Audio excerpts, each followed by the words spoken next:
When I looked my wife of 15 years in the eye and told her I had just been fired, she did not gasp. She did not reach for my hand. She smiled.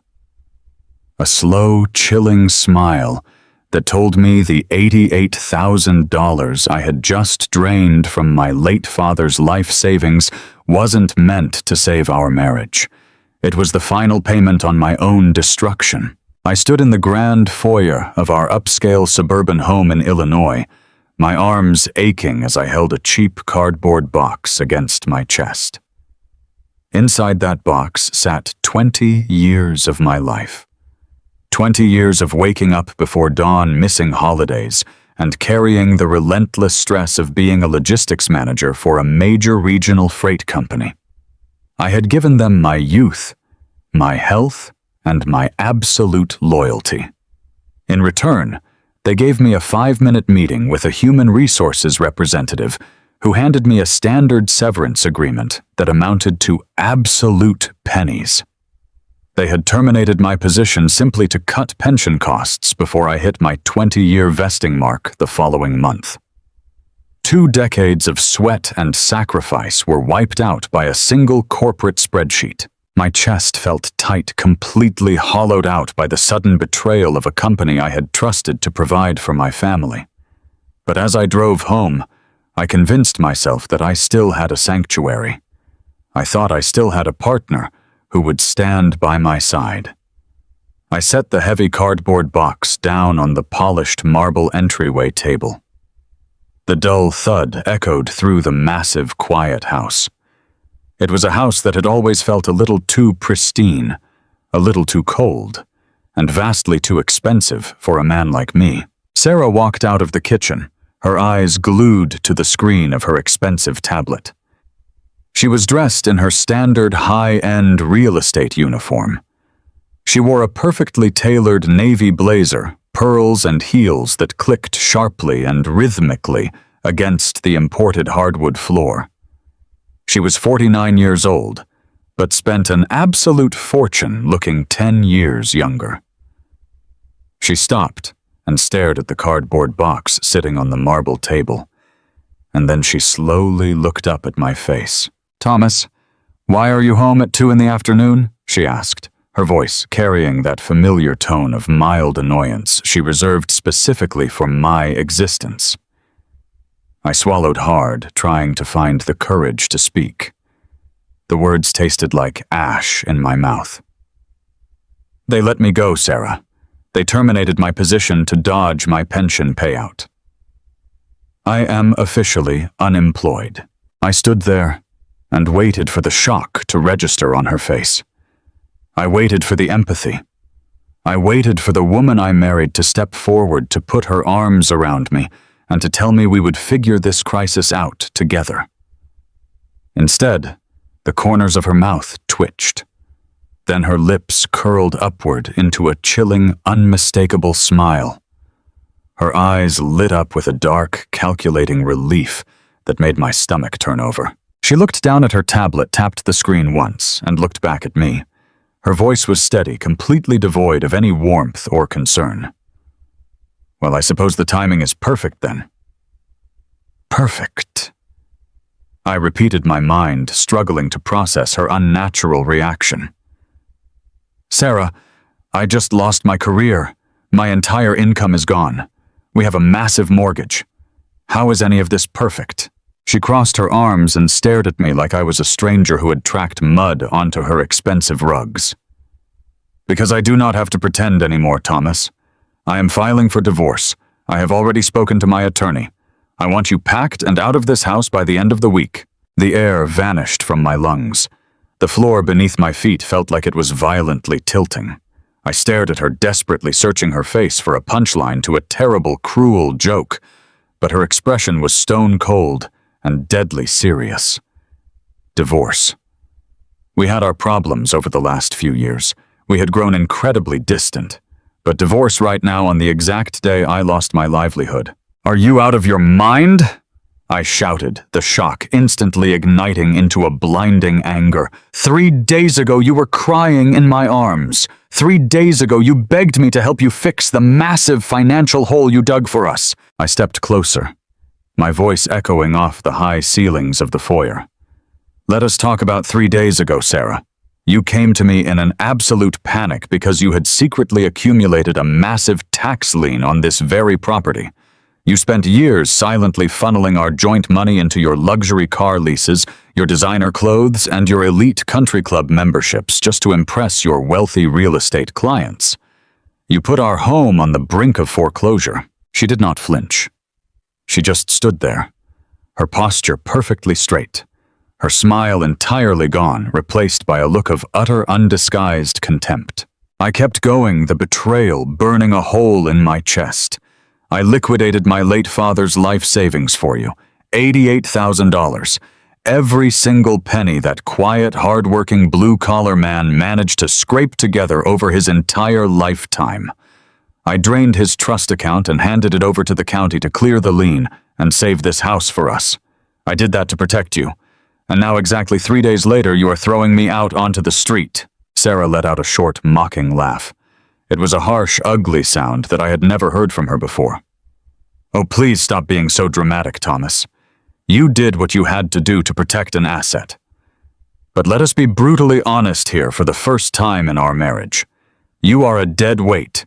You have been a dead weight for years. You are a 52-year-old logistics manager who just got tossed out like garbage by his own company. You have no ambition. You have no drive to be anything more than mediocre. Her words hit me like physical blows to the stomach. Every insult she hurled was deliberately designed to strip away my dignity and reduce me to nothing. I am building a multi-million-dollar real estate network, she continued, her voice rising with arrogant pride. I deal with major commercial developers, wealthy investors, and people who actually build real empires. You drag a lunchbox to a dusty warehouse. I have completely outgrown you, Thomas. I outgrew you a solid decade ago. And now that you do not even have a steady paycheck, what exactly do you bring to my table? I stood completely frozen in my tracks. This was the woman I had sworn to protect in a church 15 years ago. This was the woman I had permanently compromised my own financial security for just 72 hours ago. My father had worked in a suffocatingly hot auto parts factory for 40 years to save that $88,000. He lived in a tiny, modest house, drove a rusted, beat-up truck, and saved his money so his son would always have a safety net. I took my father's blood and sweat and poured it directly into the bottomless black hole of Sarah's vanity. You planned this. I whispered, the sickening realization finally washing over my entire body. You deliberately waited until the exact moment my father's money cleared the tax lien. You needed the title to be clean before you dropped the hammer. Sarah casually checked her perfectly manicured fingernails. I am a professional real estate agent, Thomas. I know the absolute value of a clean title. And I also know the value of cutting my losses. You are my biggest loss. I felt a surge of rage so intense my hands visibly began to shake. I had been a fool. I had been a blind, overly trusting fool. But I was not going to let her walk away with my father's hard-earned legacy and my dignity. You are not taking this house from me, I said, my voice dropping to a low, dangerous register. My father's money saved this property. Half of this real estate legally belongs to me, and I will fight you in every court in this state before I let you throw me out of my own home like a stray dog. Sarah just looked at me, her eyes dead and calculating. She did not look threatened by my words at all. In fact, she looked completely victorious. She opened her mouth to deliver another crushing insult, but she was interrupted. A sharp electronic chime echoed loudly through the quiet kitchen. It was her tablet sitting face up on the granite island counter right beside us. A text message notification had just popped up on the locked screen. The digital display lit up brightly in the dim room, illuminating a message that would rip the last remaining shreds of my life completely apart. The silence that followed her declaration hung in the air like a suffocating weight. I stared at the woman I had spent a decade and a half building a life with, feeling as though I was looking at a complete stranger. The grand foyer, with its soaring ceilings and expensive imported rugs, suddenly felt like a perfectly decorated tomb. I had just sacrificed my father's entire life legacy to save this exact floor we were standing on, and her only response was a cold and calculated dismissal. My blood rushed in my ears, drowning out the ambient hum of the central air conditioning. I opened my mouth to demand an explanation, to force her to acknowledge the sheer cruelty of her timing. Before I could form a single word, a bright and cheerful chime pierced the heavy atmosphere. The sound came from her polished silver tablet resting on the pristine granite surface of the kitchen island, just a few feet away. In the dim afternoon light, the screen illuminated brightly, displaying a large text message notification. I was closer to the counter than she was. My eyes naturally dropped to the glowing rectangular screen. It was an instinct, a simple reflex, but what I read in that split second permanently altered the trajectory of my entire existence. The message was from Greg. Greg was not just a passing acquaintance. He was a prominent local commercial developer, a man known throughout our affluent community for driving a sleek silver Porsche and wearing custom-tailored suits. He was also a highly respected elder at our community church, a man who regularly stood at the pulpit and spoke eloquently about family values and moral integrity. We had shared dinner with him and his wife multiple times. We had donated to his charity drives. The notification on the screen did not contain a friendly greeting.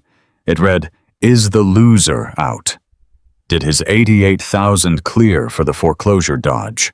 The demolition crew is ready for next month." I stopped breathing. The words simply did not make sense at first. My exhausted brain struggled to process the sheer audacity of the sentences. Foreclosure dodge? Demolition crew? I read the glowing letters a second time, and then a third.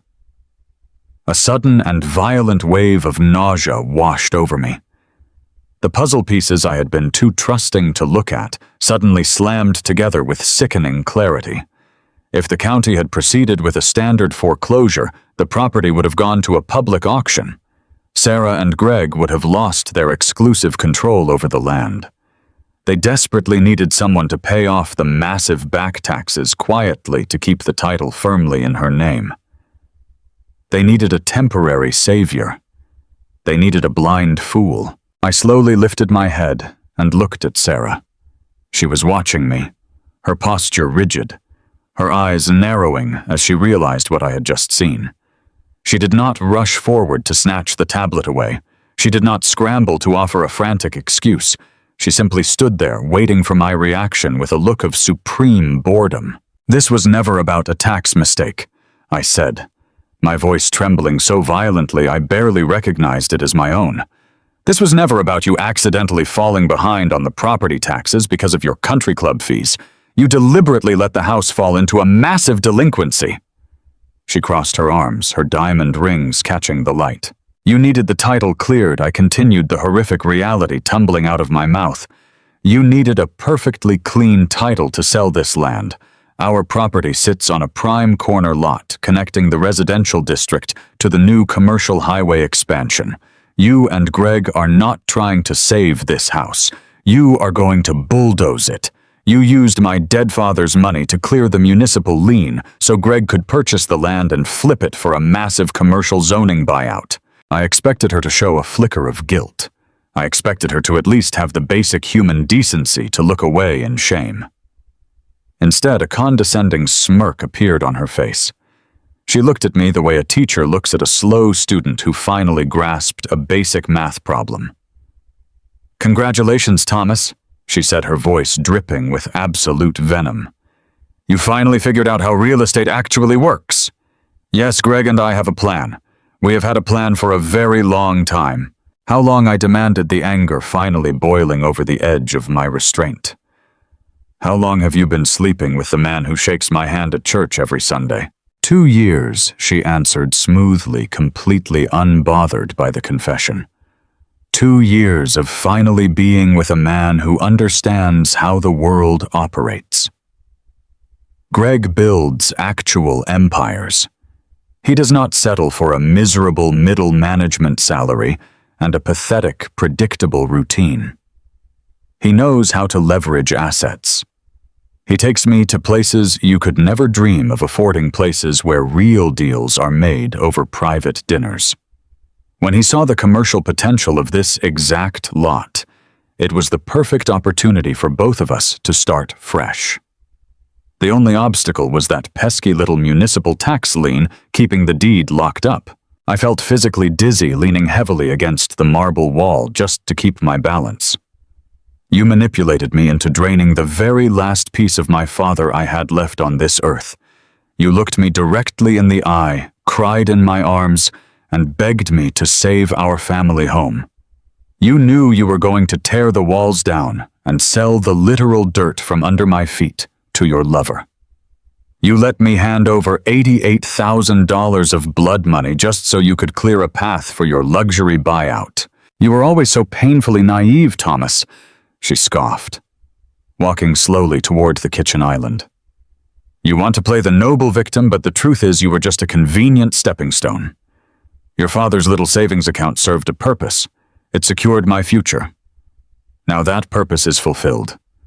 You have no money, you have no job, and by tomorrow you will have absolutely no legal claim to this property. It is strictly business. Strictly business, I yelled, taking a heavy step toward her. The sheer injustice of her betrayal felt like a physical fire burning inside my chest. This is massive fraud. This is theft. I will expose you. I will expose Greg to the entire congregation, to his investors, and to every single person in this town. I will tear your reputation apart, brick by brick.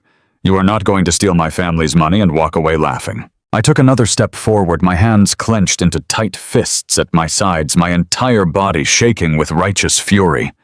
I had absolutely no intention of laying a single finger on her, but I wanted her to feel the immense weight of the destruction she had just caused. I wanted the reality of her actions to finally crack that perfect and unfeeling exterior. But Sarah did not retreat. She did not cower. The arrogant smirk vanished from her face, instantly replaced by a mask of cold and calculating malice. She reached out and calmly picked up her phone from the counter. Her eyes locked directly onto mine, completely devoid of any emotion, as her manicured thumb tapped the screen 3 times. She brought the phone to her ear. I watched in absolute horror as her face underwent a terrifying transformation. Her eyes widened, her breathing became deliberately ragged and shallow, and when she spoke, her voice pitched up into a frantic and trembling whisper. "Please, I need help," she cried into the receiver, her acting performance flawless and terrifyingly convincing. "My husband just lost his job, and he has completely lost his mind. He is screaming at me. He is becoming incredibly aggressive, and I am trapped in the kitchen. Please send an officer immediately. I am so scared he is going to hurt me." She lowered the phone and looked at me, the terrified expression instantly melting away, leaving behind a cold and victorious sneer. The piercing wail of police sirens cut through the suburban quiet faster than I could comprehend. Within minutes of her theatrical phone call, heavy fists began pounding on my own mahogany front door. I stood completely frozen in the center of the kitchen, watching the flashing red and blue lights paint the walls of the home I had bled to pay for. Sarah did not move toward the entrance. Instead, she backed herself into the corner by the stainless steel refrigerator, sinking to the floor and pulling her knees to her chest. She began to produce forced, rhythmic sobs, burying her face in her hands. The transformation was absolutely sickening to witness. I walked to the front door on legs that felt like lead. As soon as I turned the brass deadbolt, 2 uniformed officers pushed their way inside. Their hands rested firmly on their duty belts, their eyes scanning me with immediate suspicion. They demanded that I step back with my hands visible. I tried to speak to explain the unbelievable fraud that had just been confessed to me in that very room, but my words stumbled over each other. My voice was entirely drowned out by the sound of my wife weeping loudly from the kitchen. The younger officer stayed with me in the foyer, asking aggressive questions about whether I owned any firearms or if I had consumed alcohol today, while the older officer moved cautiously into the kitchen to speak with Sarah. I could hear her spinning a web of absolute lies. She told him I had become dangerously unhinged after losing my job that afternoon. She claimed I was throwing objects and threatening to burn the house down because of a minor argument about finances. She painted herself as the terrified, helpless spouse of a man who had suddenly snapped. I looked the officer standing in front of me right in the eye and told him she was lying. I explained that she had been having an affair with a local commercial developer and had just manipulated me into paying off $88,000 in secret tax debts. I told him this was a calculated setup to remove me from the property so they could secure a lucrative commercial zoning deal. The officer did not write a single word of my explanation down. He simply looked at me with a tired, bored expression, treating my desperate truth as nothing more than the frantic rambling of a disgruntled, unemployed husband. When the older officer returned from the kitchen, his demeanor was cold and final. He informed me that under the circumstances, I needed to vacate the premises immediately to prevent any further domestic escalation. I stood my ground, my voice rising as I insisted that this was my house, my property, and that I had every legal right to remain standing exactly where I was. The officer shook his head slowly and pulled a folded document from his vest pocket. Sarah had handed him a copy of the property deed. He pointed a thick finger at the official county stamp. He informed me that the deed was listed solely under a limited liability company managed exclusively by my wife. A sickening wave of realization crashed over me. 5 years ago, Sarah had convinced me to transfer the title structure for what she called liability protection related to her real estate business. I had trusted her completely. I had signed the paperwork without a second thought, believing I was protecting our family assets. Now that single signature was being weaponized by a uniformed officer of the law to legally evict me from my own home. You have 10 minutes to gather essential personal items and leave the property. The older officer commanded his tone, leaving absolutely no room for debate. If you refuse to comply, you will be placed in handcuffs and removed by force. The sheer injustice of the situation threatened to crush me completely, but the instinct to survive forced me to move. I was escorted down the hallway to our master bedroom by the younger officer treated like a criminal in the very halls I had swept and maintained for 15 years. I had no time to pack suitcases. I had no time to sort through 2 decades of memories. I grabbed a large black plastic garbage bag from the utility closet and began violently shoving my clothes inside. Pants, shirts, a few pairs of shoes. Everything I owned was suddenly reduced to a pile of fabric sitting at the bottom of a cheap trash bag. Before leaving the room, I walked over to the corner of the walk-in closet. Sitting on the floor was my late father's military footlocker. It was an olive green metal trunk, battered, heavily scratched, and secured with a thick iron padlock.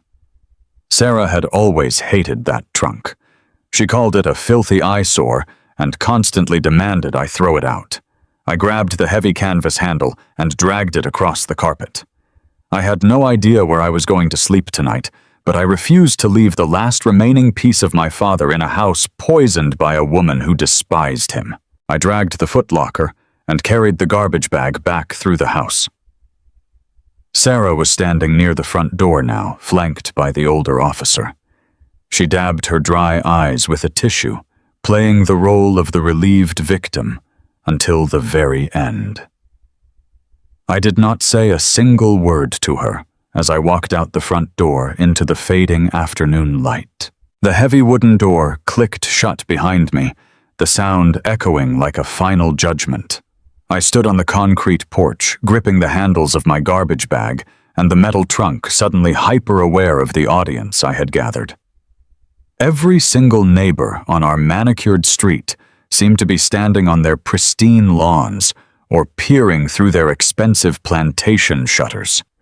These were people I had grilled burgers with, people I had helped during winter snowstorms, people who now watched me being marched off my own driveway by armed police officers like a dangerous threat to society. The humiliation burned my face, but I kept my head high, refusing to give them the satisfaction of seeing me break. I began walking down the long driveway toward my 12-year-old truck parked on the street. Just as I reached the end of the concrete path, the low, powerful purr of a high-performance engine filled the air.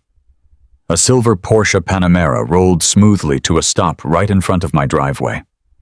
The tinted driver's side window rolled down smoothly. Greg sat behind the steering wheel wearing a crisp, tailored suit, his silver hair perfectly styled. He looked at the police cruisers, then looked at the garbage bag in my hand, and finally rested his gaze on my face. He did not say a single word. He simply offered me a slow, patronizing nod, a silent and arrogant confirmation of his absolute victory. He rolled the window back up and pulled his luxury car into the space I had just been forced to abandon.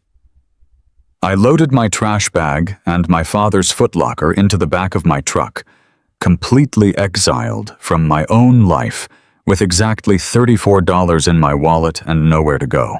The engine of my 12-year-old Ford truck rattled with a familiar mechanical hum as I navigated away from the manicured streets of my former life. Night had fully fallen over the Illinois suburbs, casting long and oppressive shadows across the dusty dashboard. I gripped the worn leather steering wheel until my knuckles turned completely white, my mind trapped in a chaotic loop of shock and visceral anger. The reality of my situation was entirely suffocating and almost impossible to process.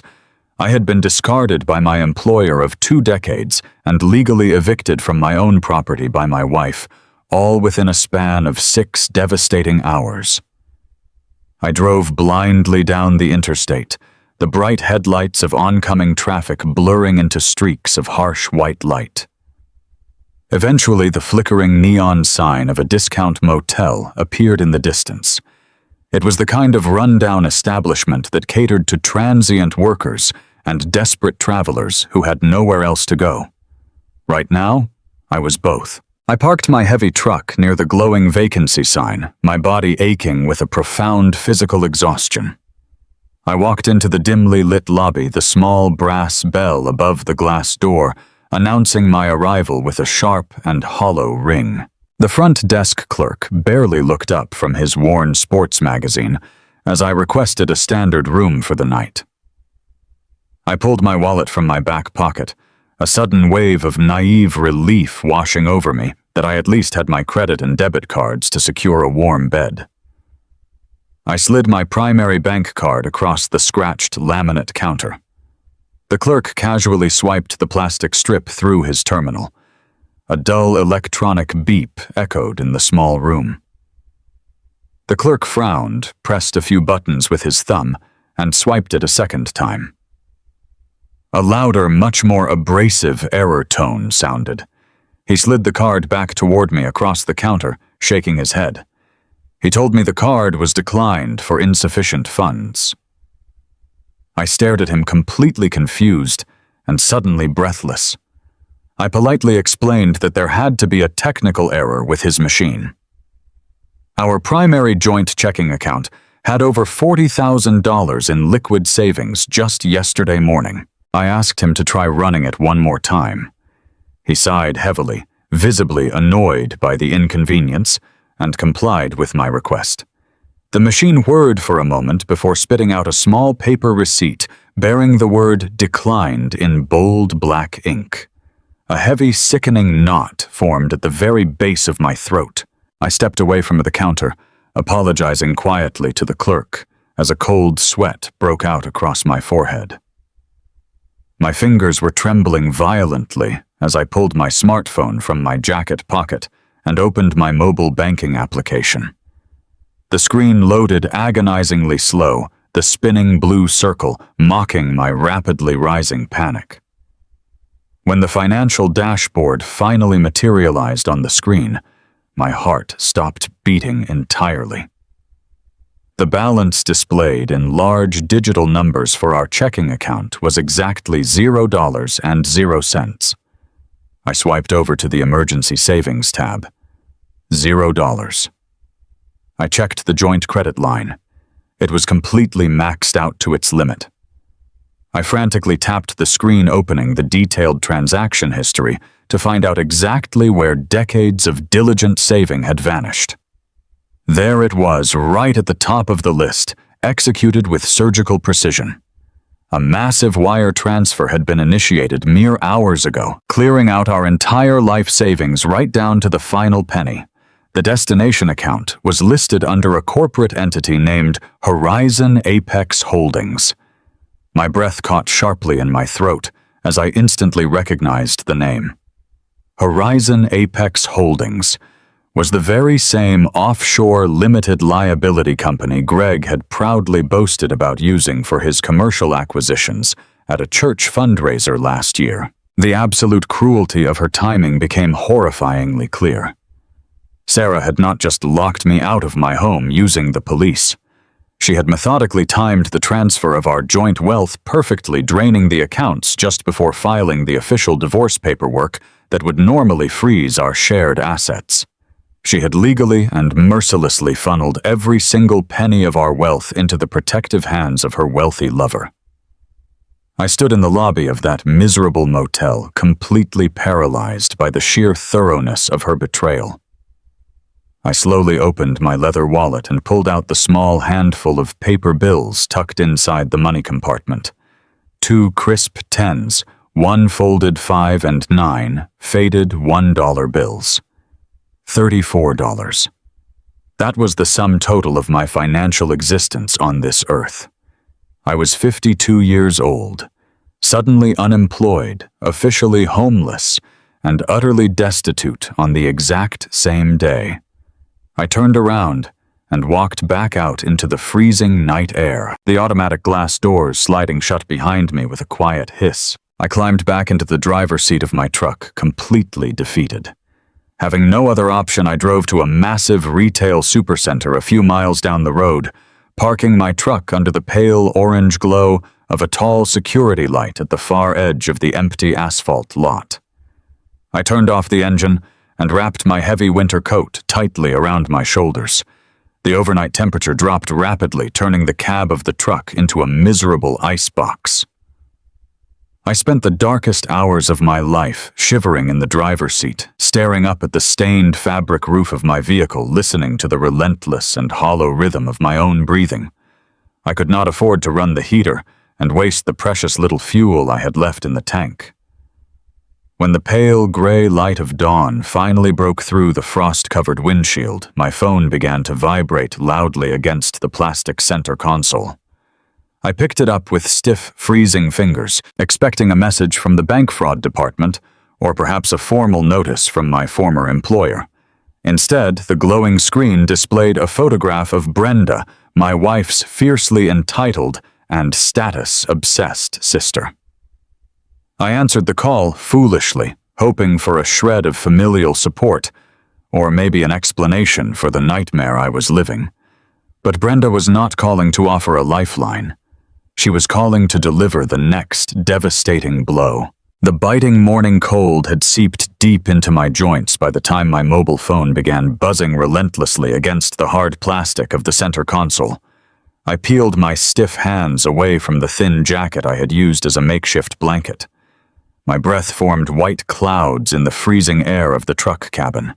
I grabbed the device, rubbing my weary eyes, hoping for a sliver of sanity to pierce through the nightmare of the past 12 hours. The name flashing on the screen shattered that fragile hope instantly. It was Brenda. Sarah's older sister was a woman who wore her country club status like a suit of armor. She thrived on judgment and lived for the sheer thrill of feeling superior to everyone around her. I swiped the screen to answer a naive part of me, thinking that perhaps she was calling to mediate, Or maybe she had recognized the absolute insanity of her sister's actions. I was fundamentally wrong. Well, if it is not the financial parasite himself... Brenda began, her voice dripping with such intense condescension it made my stomach physically turn. I did not even get the chance to speak. She did not call to ask for my side of the story. She called to execute a firing squad. "I am only calling you to set some very strict boundaries, Thomas," she stated sharply. "Because, quite frankly, the sheer level of embarrassment you have brought upon our family is completely unforgivable." I sat up in the freezing driver's seat, my voice hoarse from the frigid air. I told Brenda she had absolutely no idea what happened yesterday. I tried to explain that Sarah had been funneling our money to Greg, that they had set me up and stolen my father's life savings. Brenda let out a sharp, theatrical laugh that echoed painfully through the small speaker. It was the exact same mocking sound her sister had made in the foyer. She told me to save the pathetic victim routine for someone stupid enough to believe it. "We know exactly what you did, Thomas," she snapped. "We know everything about your disgusting little double life." My brow furrowed in utter confusion. Double life. I repeated the words slowly, trying to grasp what twisted narrative she was feeding me. I explained that I woke up at 5 in the morning for 2 decades to manage a freight warehouse. I did not even have the energy for a single life, let alone a double one. Brenda scoffed loudly, the sound vibrating with absolute disgust. "Sarah warned me you would try to deny it," she replied. "She spent all of last night on the phone in tears contacting the pastoral board at the church, our mutual friends and the neighborhood association. She had to protect herself before your creditors come knocking on her door.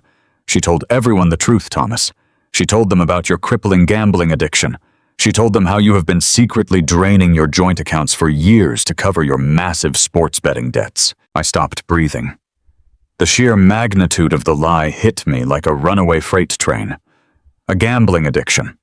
I had not purchased so much as a $2 lottery ticket in my entire adult life. Sarah had meticulously drained our accounts to zero, transferred the wealth to Greg's offshore holding company, and then proactively crafted a devastating narrative to explain the missing funds. She had completely assassinated my character before I even had the chance to process the fact that I was homeless. But Brenda was not finished delivering the poison. "And do not bother trying to claim wrongful termination from your logistics firm either," she continued with brutal precision. "Sarah told the congregation the real reason you were escorted out of that building yesterday. Everyone knows they caught you embezzling company funds to pay off your bookies. Honestly, you should be dropping to your knees and thanking God they decided to quietly fire you instead of pressing federal theft charges." My throat closed up entirely. My former employer had let me go strictly to slash their corporate pension budget, a heartless but entirely legal corporate maneuver. But Sarah had brilliantly woven that timing into her fictitious narrative. By claiming I was fired for theft, she ensured that no one in our respectable, tight-knit community would ever question my sudden unemployment or our sudden financial ruin. She had painted herself as the tragic, long-suffering wife of a deceptive addict, effectively turning every single friend, neighbor, and church member against me overnight. I tried to speak, to scream into the phone that it was all a meticulously crafted illusion, but my voice simply failed me. The weight of the calculated injustice was too heavy to lift. "Listen to me very carefully," Brenda commanded, her tone dropping into a hard, threatening register. "The annual Spring Community Charity Gala is this Saturday night at the Estate Club. I know you spent the last 6 months organizing the logistics for the veteran housing auction, but your name has been officially scrubbed from the committee roster. Sarah and Greg will be attending together, representing her real estate firm as platinum sponsors. If you even think about showing your face at that venue, if you dare to bring your desperate, erratic behavior anywhere near our social circle, security will have you arrested for trespassing before you even reach the valet podium. You are to stay away from Sarah, stay away from the church, and stay away from the gala. You are entirely exiled, Thomas. Accept your failure and crawl into a hole where you belong." The line went dead. A hollow dial tone echoed in the silent, freezing cab of my truck. I lowered the phone slowly, staring blankly at the frosted steering wheel. My wife had not merely taken my house and my money. She had stolen my entire 20-year reputation. She had weaponized my community, my faith leaders, and my social circle against me, ensuring that if I ever tried to tell the truth, I would be dismissed as a bitter, lying thief, trying to cover up his own gambling problems. I was entirely boxed in, trapped in a narrative I had zero power to control, sitting in a freezing retail parking lot while the people who destroyed me prepared to drink champagne at a charity gala I had built with my own 2 hands. Sunday morning arrived with a biting winter chill that perfectly matched the profound isolation settling deep into my bones. Brenda had explicitly ordered me to crawl into a miserable hole and completely disappear from our affluent social circle, but the sheer injustice of her command ignited a stubborn, quiet fire in my chest. I had helped build the very community they were now trying to permanently exile me from. I had spent 15 years attending that massive suburban church, volunteering for their weekend housing charity drives, and faithfully serving on the community board. I refused to let a woman who had just stolen my entire financial existence dictate where I was legally allowed to seek spiritual refuge. I desperately needed guidance. I needed to speak directly with Pastor Miller, a man I considered a deeply trusted friend, to figure out exactly how to survive the smoking wreckage of my life. I drove my battered Ford truck into the sprawling, freshly paved parking lot of the church. The visual contrast was immediately embarrassing. My rusted, aging vehicle sat awkwardly between endless rows of gleaming imported luxury sport utility vehicles and pristine executive sedans.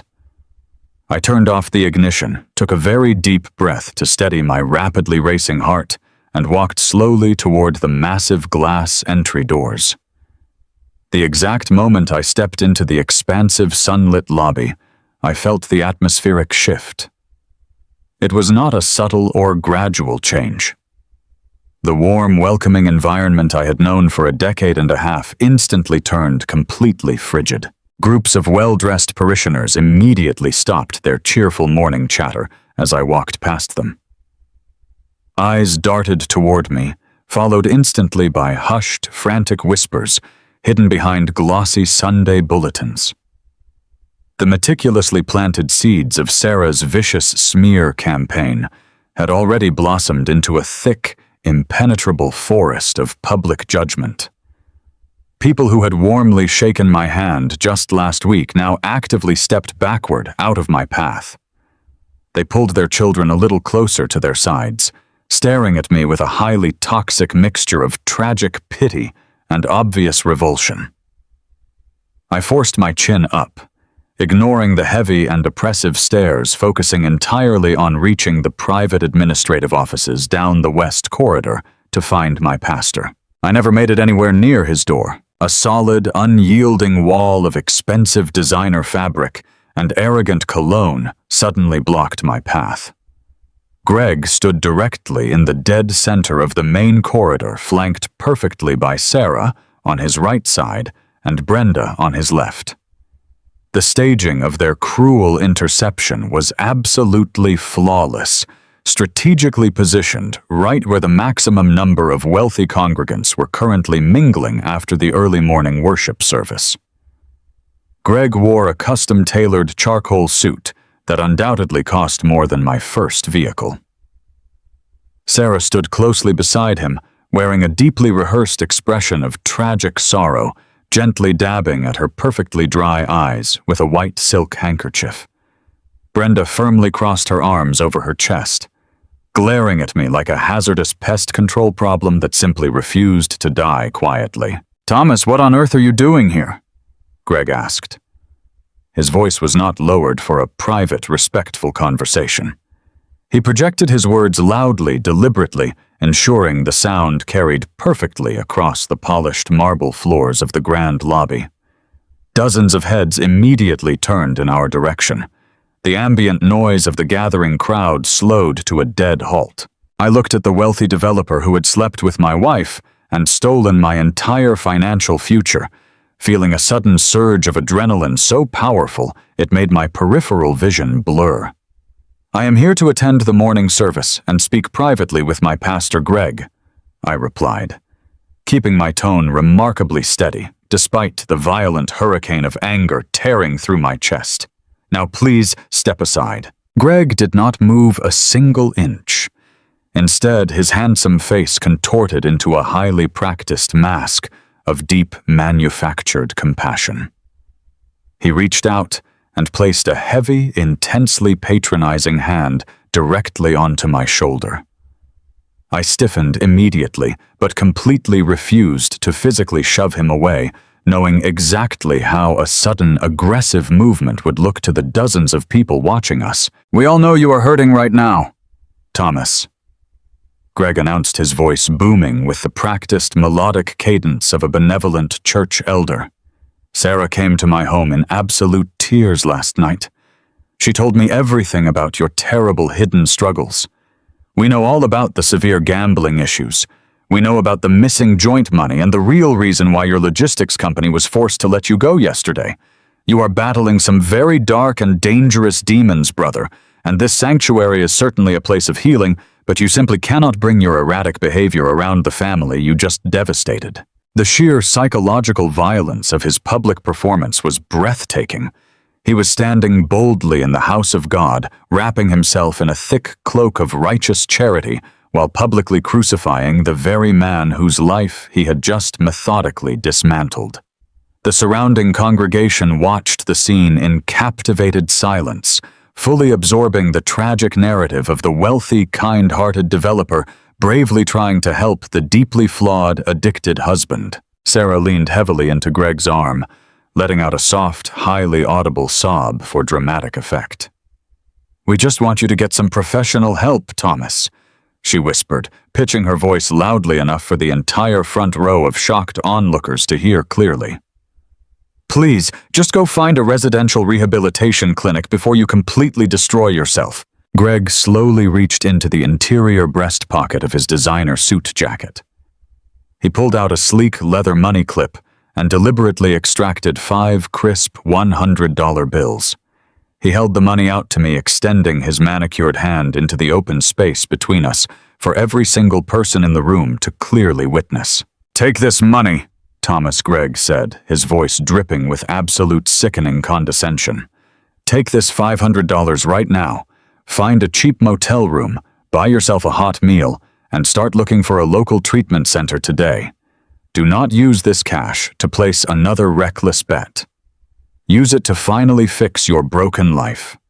We all forgive you, but you need to turn around and leave this congregation in peace." The air in the grand lobby grew incredibly thick and suffocating. Every single eye in the building was glued to the $500 hovering in the air. The social trap was set perfectly around my ankles. If I shouted the truth, if I screamed out loud that he was a fraudulent thief actively sleeping with my wife, I would instantly confirm their carefully constructed lie. I would look exactly like the unhinged, desperate addict lashing out at the generous, upstanding man trying to save him. If I took a physical swing at his perfect jaw, I would be arrested for criminal assault right there in the church lobby, sealing my permanent fate entirely. So I chose the only remaining weapon they could not manipulate or twist against me.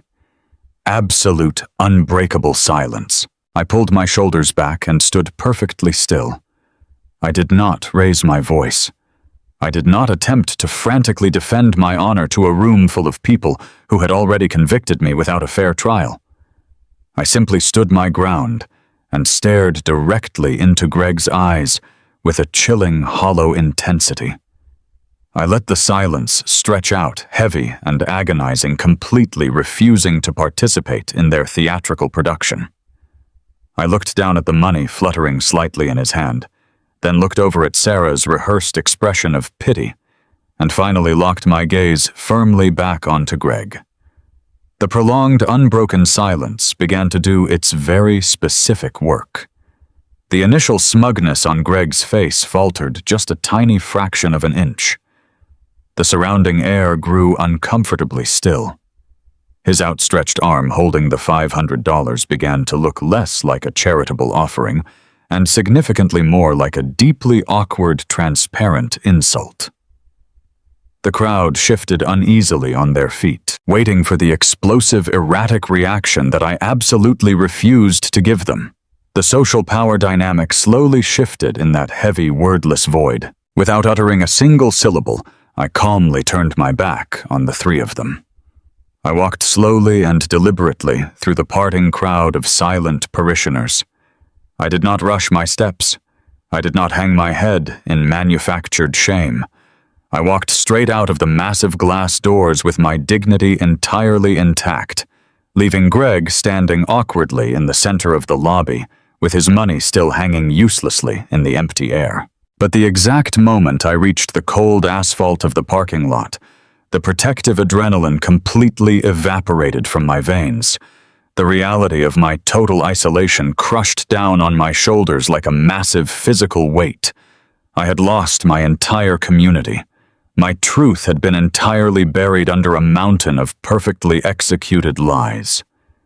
I climbed into the freezing cab of my rusted truck and slammed the heavy door shut, the metallic sound isolating me completely in my miserable reality. I slumped forward over the worn steering wheel, my breathing shallow, completely drained of all hope.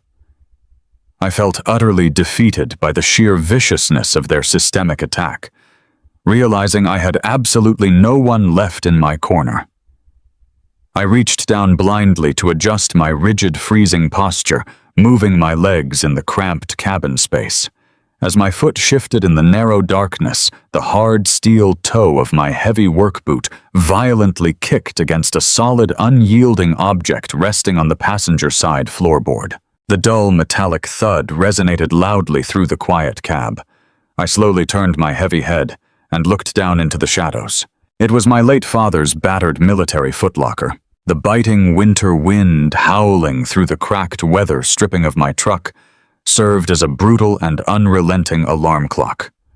I sat up slowly in the cramped driver's seat, my joints screaming in sharp protest against the freezing overnight temperatures. The digital dashboard clock glowed a pale green in the dim morning light. My stomach gnawed at me with a deep and hollow ache, but a far more pressing crisis demanded my immediate attention. I turned the ignition key. The heavy engine sputtered, choked on the frigid air, and finally caught, but the bright orange low fuel warning light instantly illuminated across the dashboard. I had roughly 10 miles of driving range left before this steel box became an immobile, freezing tomb. I patted down my heavy coat pockets fully, knowing my leather wallet contained absolutely nothing but an invalid debit card and a few crinkled paper bills. $34 would not buy enough gas to keep the heater running through the next freezing night, let alone afford me a hot meal or a cheap motel room. I was backed completely into a dark corner. I needed liquid cash immediately just to survive the next 24 hours on the streets. My exhausted, bloodshot eyes drifted slowly toward the passenger side floorboard. Sitting quietly in the shadows was the heavy olive-green metal trunk. It was my late father's military footlocker. The trunk was severely battered, heavily scuffed along the reinforced steel edges and secured tightly with a thick, rusted iron padlock. For years, Sarah had campaigned relentlessly to throw that footlocker directly into the local landfill. She called my father an unambitious dinosaur. He was a man who spent 40 years working the loud, suffocating assembly line at an auto parts factory, coming home every single day with grease-stained hands and a quiet, unshakable dignity. Sarah absolutely despised him for his total lack of corporate prestige. She equated his modest blue-collar life with absolute failure, completely ignoring the glaring fact that his frugal existence allowed him to save the very $88,000 she eventually stole to cover her own fraudulent high society lifestyle. He never bought a tailored designer suit. He never joined an exclusive country club. He invested his time in weekend fishing trips with me and maintaining a modest, debt-free home. Looking at his trunk now, the stark contrast between his silent wealth of character and her loud, hollow greed made my chest physically ache. I reached behind the driver's seat and dug frantically through the messy storage compartment where I kept my emergency roadside tools. My freezing fingers wrapped tightly around the cold, heavy forged steel of a lug nut wrench. I pulled it out and positioned myself awkwardly across the center console. I stared down at the rusted padlock securing the footlocker. A deep, heavy sense of guilt washed over me. I felt exactly like a grave robber preparing to violently violate the sacred memory of the only man who had ever truly had my back. But pure desperation is a ruthless master. I needed something of tangible value. A silver pocket watch, a vintage coin collection, maybe a forgotten stack of emergency cash tucked away for a rainy day. I needed anything I could take to a local pawn shop just to keep myself alive and mobile. I wedged the curved end of the heavy steel wrench into the tight gap between the iron shackle and the metal latch. I braced my heavy work boots against the floorboard and pushed downward with every single ounce of my remaining physical strength. The aged metal groaned and shrieked in loud protest. I adjusted my grip completely, ignoring the sharp pain shooting up my frozen forearms, and threw my entire body weight onto the makeshift lever. A loud, violent crack echoed through the confined space of the truck cabin. The rusted internal mechanism of the padlock finally shattered. The heavy iron lock hit the rubber floor mat with a dull, heavy thud. My breath hitched sharply in my throat as I reached out with trembling, bruised hands. I unclasped the twin side latches and slowly pushed the heavy metal lid upward. The ancient hinges squealed loudly. A distinctly familiar scent immediately wafted into the cold air.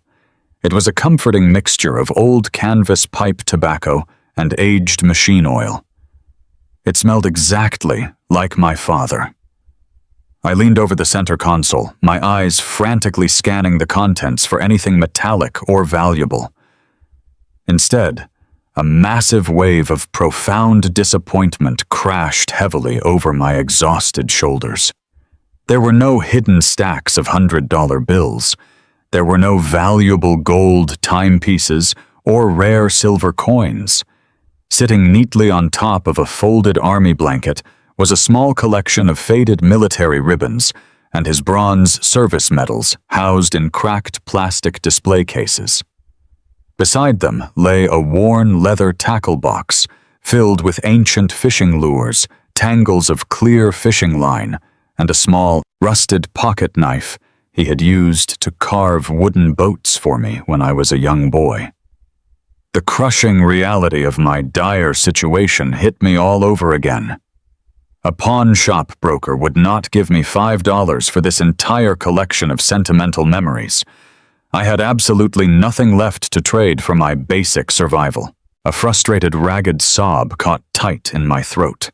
I reached deep into the trunk to gently rearrange the fishing tackle box, fully intending to close the lid and accept my hopeless fate. But as I shifted the heavy canvas blanket aside, my hand brushed against something solid and heavy resting at the very bottom of the metal footlocker.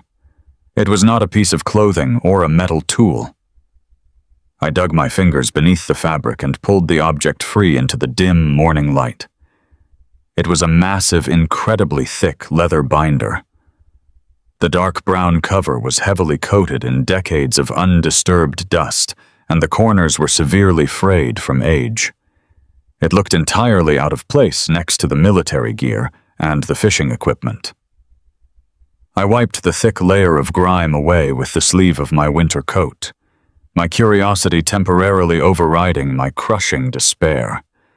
The leather was stiff and brittle in my hands. I carefully undid the brass clasp, securing the cover, and flipped the heavy binder open across my lap.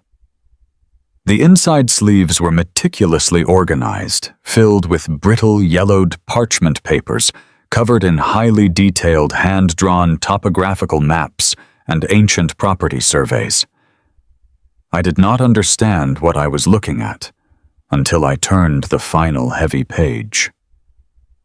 Tucked securely inside a clear plastic protective sleeve at the very back of the binder was a thick cream-colored envelope. The heavy paper was completely sealed. Written directly across the center of the envelope in my late father's unmistakable, precise, and remarkably steady handwriting was my name. My frozen fingers hovered over the thick, cream-colored paper. For a long moment, I simply stared at my own name written in my father's unmistakable script. The letters were bold and sharply angled, reflecting the quiet, unyielding strength of the man who had penned them. My hands were shaking so badly from the biting morning cold and the lingering adrenaline of my sudden exile that the heavy parchment rustled loudly in the confined space of the truck cabin. I hesitated for a fraction of a second, suddenly terrified of what secrets a dead man might reveal to a son who had just lost absolutely everything he held dear.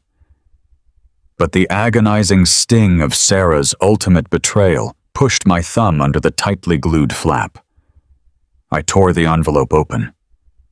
Inside rested a single piece of premium stationery filled top to bottom with incredibly dense, methodical handwriting. The dark blue ink was slightly faded from the passage of time, but the powerful message was brilliantly preserved. I took a deep breath, letting the freezing winter air fill my lungs completely, and began to read the carefully chosen words that would completely rewrite my understanding of my own family history. My dearest Thomas, the letter began.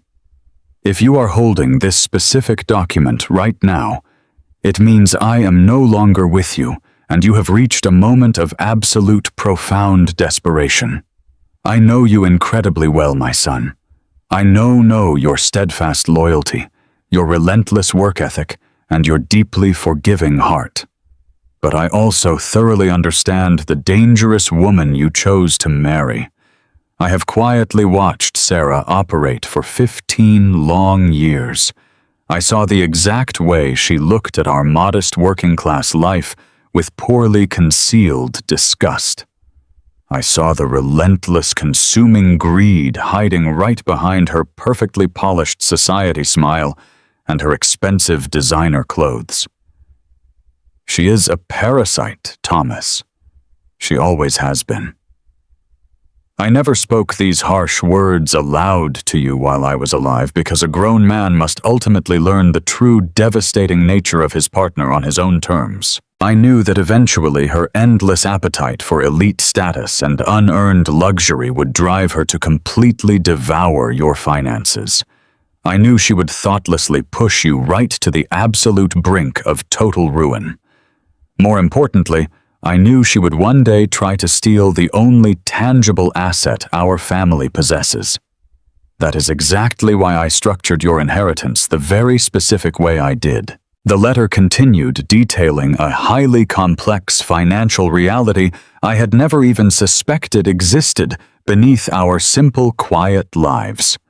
The $88,000 I left for you was not simply a random collection of factory wages saved up in a standard municipal bank account.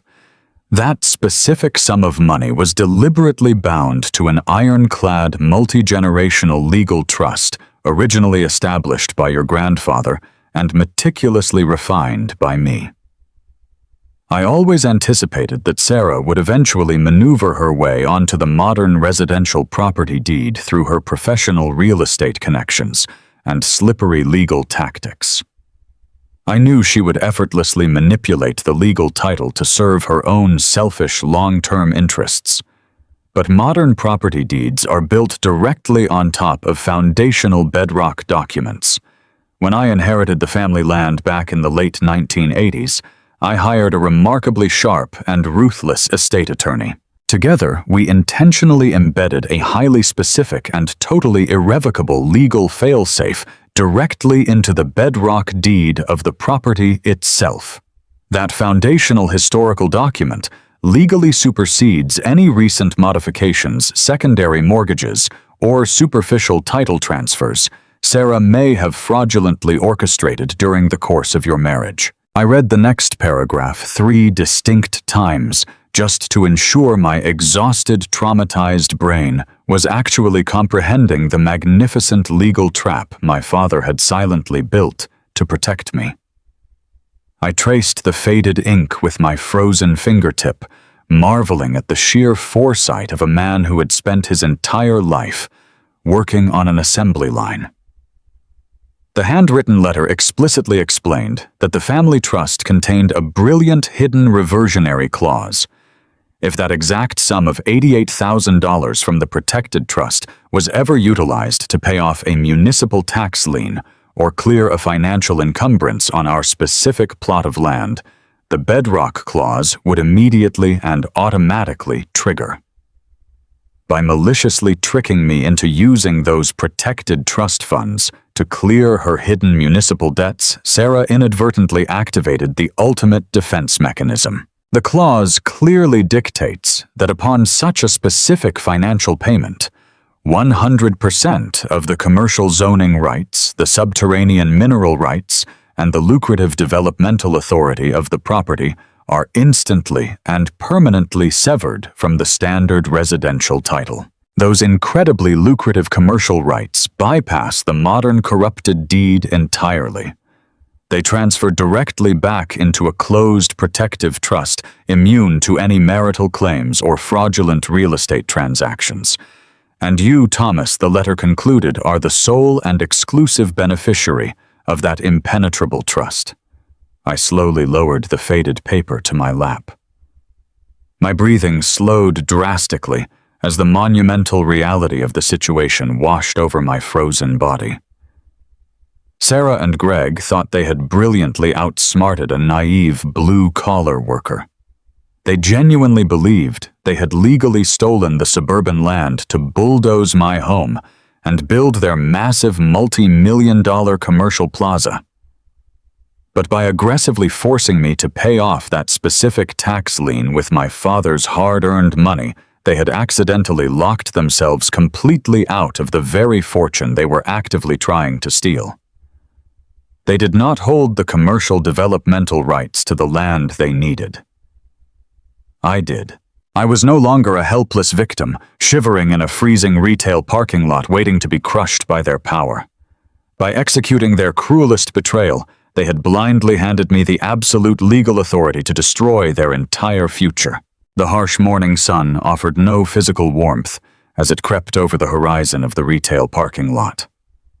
I sat motionless in the driver's seat of my truck, my mind still racing from the explosive revelation hidden inside my late father's leather binder. I was no longer a helpless victim shivering in the cold, but the brutal reality of my immediate situation remained unchanged. I was still effectively homeless, running on fumes, and wearing yesterday's wrinkled clothes. I had the ultimate legal weapon resting quietly on my passenger seat, but my adversaries were completely blind to it. They believed I was a broken, defeated man, and they were determined to sweep my remaining ashes into the gutter. Their next coordinated attack arrived just before noon. I was staring blankly at the cracked asphalt when a pristine black luxury sedan rolled slowly into the deserted section of the parking lot. The vehicle stopped precisely 3 spaces away from my rusted bumper. A tall man wearing a sharp charcoal suit and dark sunglasses stepped out into the freezing air. He walked with an aggressive stride directly toward my driver's side door. I rolled down the manual window halfway. The man did not bother offering a polite greeting. He simply thrust a thick, heavy manila envelope through the narrow gap, stated my full legal name to confirm my identity, and walked briskly back to his idling sedan. I stared down at the expensive paper resting in my frozen hands.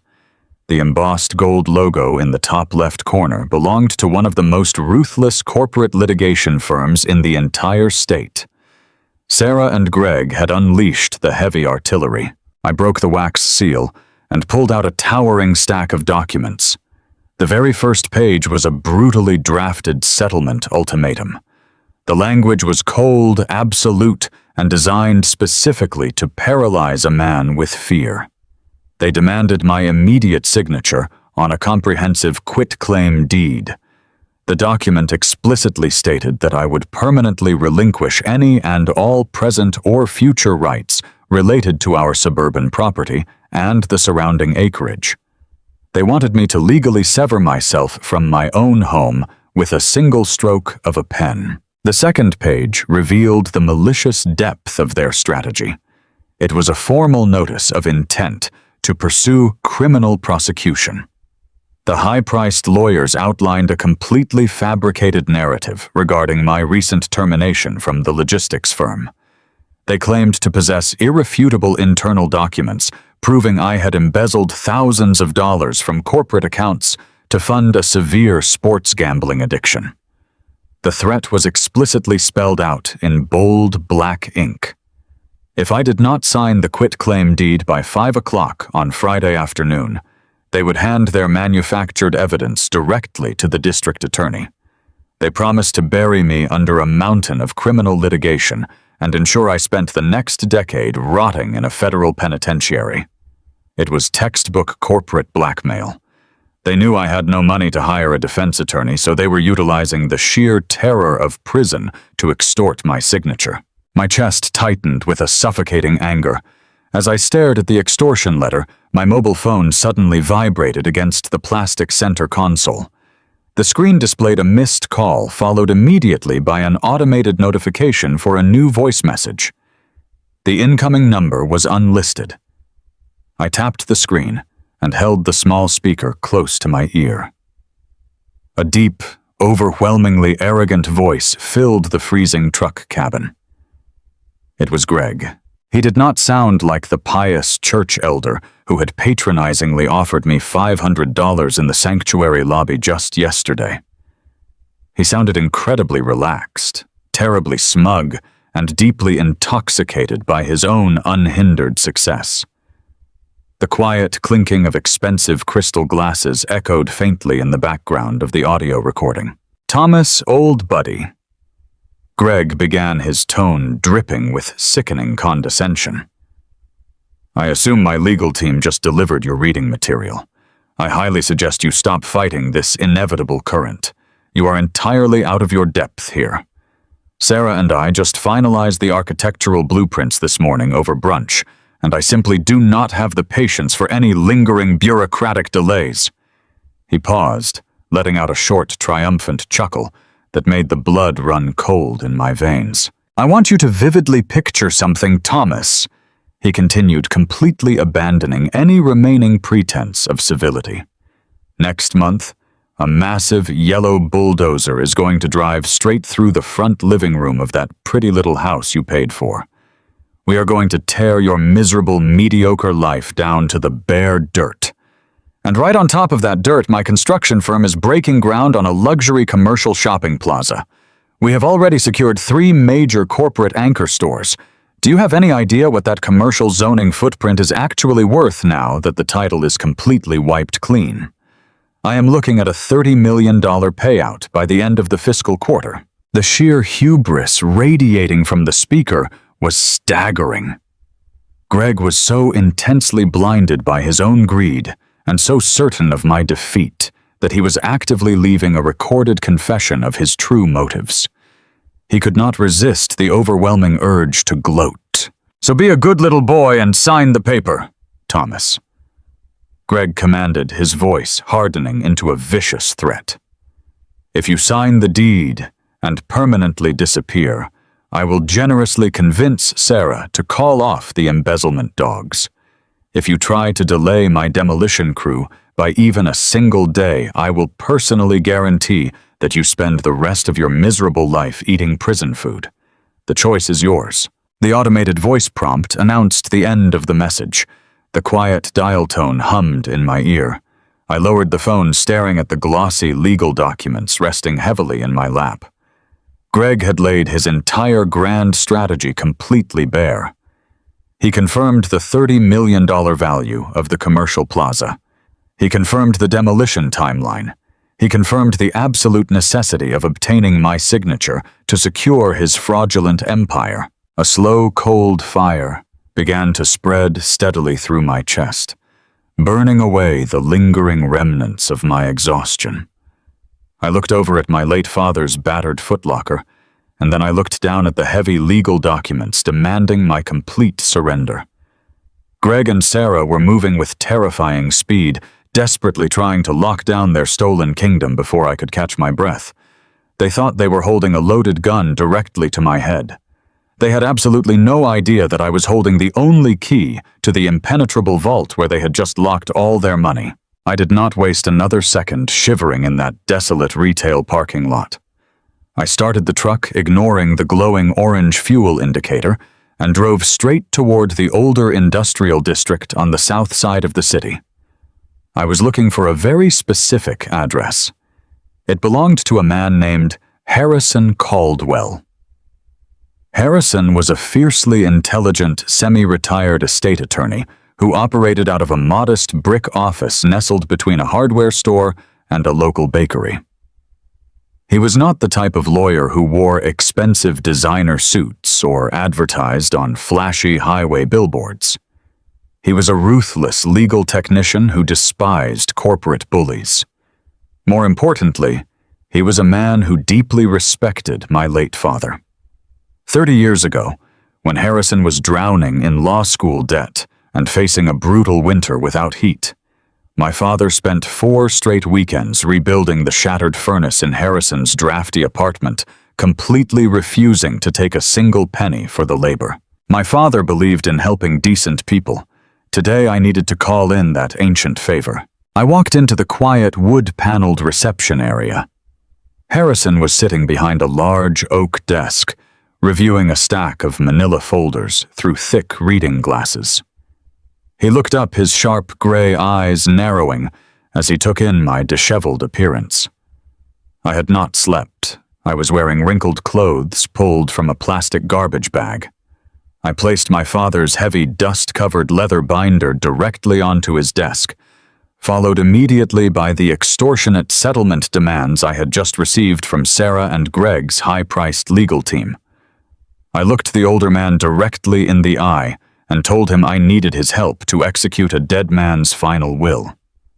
Harrison slowly closed his current file. He recognized the heavy military binder immediately.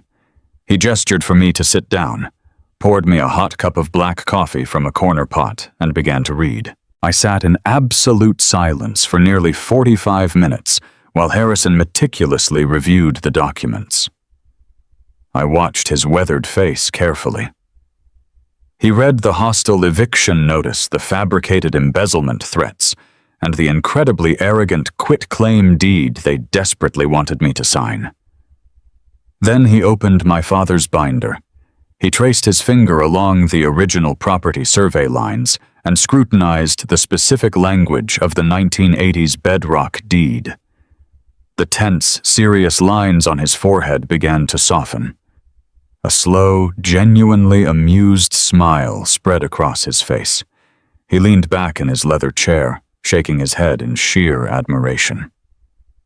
"Your father was an absolute visionary," Thomas Harrison said, his voice filled with profound respect. "I helped him draft this specific reversionary clause decades ago, but I never imagined the trap would be sprung with such poetic perfection." Harrison turned his computer monitor toward me, rapidly typing into a municipal property database. He explained the harsh, undeniable reality of how flashy commercial developers like Greg actually operate. Men like Greg do not build their empires with their own liquid cash. They build massive towers of cards using immense amounts of incredibly fragile debt.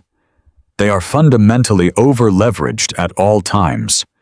In order to secure the enormous $15 million construction loan required to build his luxury shopping plaza, Greg had to offer the bank an ironclad guarantee. He officially listed your family property as the primary collateral for that massive commercial loan. He completely convinced the financial institution that he had an uncontested, clean title to the land, thanks to Sarah's slick real estate maneuvers and her updated residential deed. Harrison tapped a pen against the original bedrock document resting on his desk. But they became incredibly greedy. Harrison continued his smile, widening into a victorious grin. They were too impatient to wait for a standard foreclosure, which would have exposed the property to public auction and municipal scrutiny. By legally extorting you into paying off that $88,000 tax lien with the protected trust funds, Sarah inadvertently triggered the foundational reversionary clause. The residential deed she currently controls is now completely useless for any commercial development. 100% of the commercial zoning authority, the subterranean rights, and the developmental leverage immediately transferred back into an irrevocable trust. You are the sole executor. You own the commercial airspace. You own the dirt. I absorbed the magnificent weight of his words. If I legally controlled the commercial rights, Greg's massive bank loan was entirely fraudulent. He had pledged an asset he absolutely did not own. That is federal bank fraud, I whispered, the realization hitting me with the force of a physical blow. Harrison nodded firmly. It is massive federal bank fraud, he confirmed. If the bank discovers that the primary collateral for a $15 million construction loan is completely void, they will instantly recall the entire debt. They will freeze his offshore holding companies, liquidate his luxury assets, and completely bankrupt him overnight. Greg is currently standing on a financial landmine, and he does not even realize the timer is already ticking. They believed they had me backed into a corner with their brutal settlement deadline. They thought the threat of a fabricated criminal investigation would force me to sign my entire legacy away by Friday afternoon. They had weaponized my community and destroyed my reputation, believing I was nothing more than a pathetic obstacle to be effortlessly bulldozed. But sitting in that quiet brick office drinking a hot cup of coffee, the suffocating fear finally evaporated from my chest. I looked down at the extortion letter one last time. I did not need to run. I did not need to hide in a freezing truck or beg for mercy from people who possessed absolutely none. I now held a fully loaded legal weapon perfectly engineered by my late father and officially armed by my attorney. I simply needed to wait for the perfect, most devastating moment for them to step directly in front of the barrel. Saturday evening arrived. The atmosphere inside the country club was completely suffocating. Sarah and Greg wasted no time flaunting their triumph. They rented the grand ballroom for a premature engagement gala. I sat alone in my dark truck parked across the street, under ancient elm trees, watching the valet line fill with European sports cars. Through the massive floor-to-ceiling windows of the club, I could clearly see the lavish spectacle unfolding. Waiters in crisp white jackets circulated with silver trays of imported champagne. Massive floral arrangements dripped from crystal vases. It was a stunning display of absolute hollow wealth. Greg fronted the cost of this extravagant evening on high-interest credit, completely banking on the massive commercial payout he believed was sitting in his lap. He was celebrating a kingdom built entirely on a stolen foundation. Sarah moved through the crowded room wearing a custom silk gown that undoubtedly cost thousands of dollars.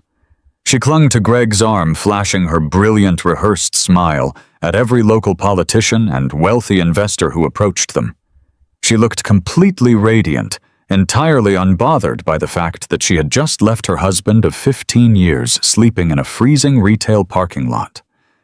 She drank champagne bought with stolen equity, toasting to a future funded by my father's blood and sweat. A profound sense of calm washed over me as I watched her perform.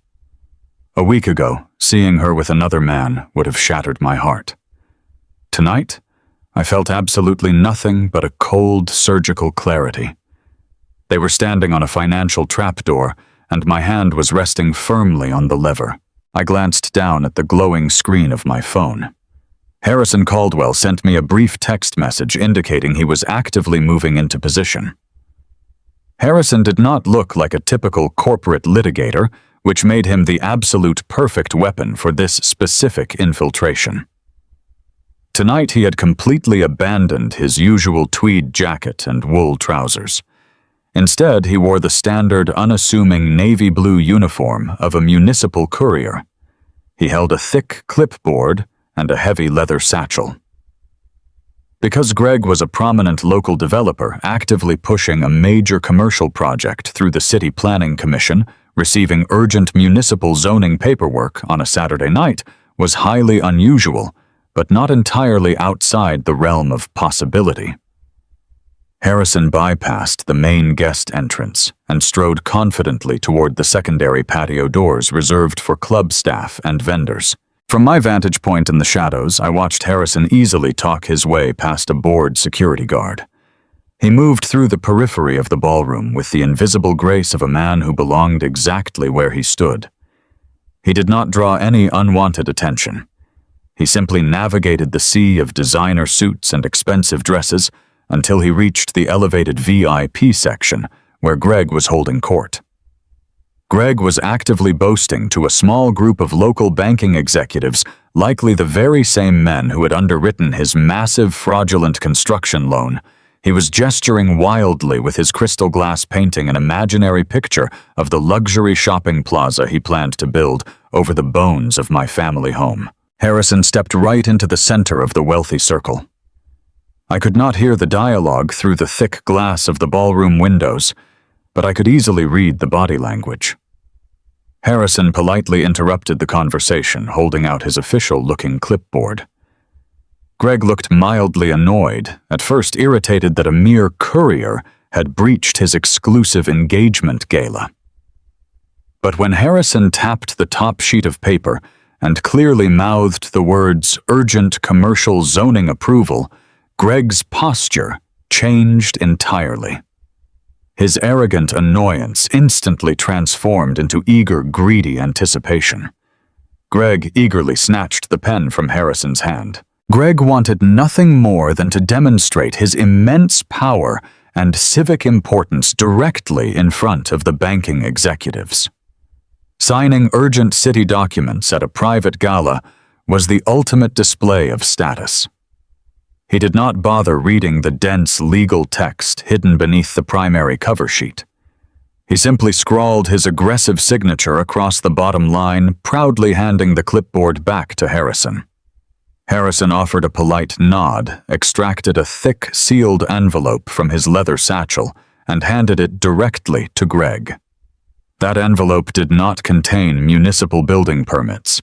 It contained the very first wave of devastating legal discovery documents formally drafted by my attorney. Those documents legally notified Greg's primary offshore holding company that the commercial zoning rights for my suburban property were currently locked inside an irrevocable multi-generational family trust. It was a formal demand for immediate financial transparency regarding the collateral he had used to secure his $15 million loan. It was the legal equivalent of pulling the vital linchpin out of his entire financial empire. Greg casually tucked the heavy envelope under his arm, completely unaware that he had just accepted the absolute destruction of his career.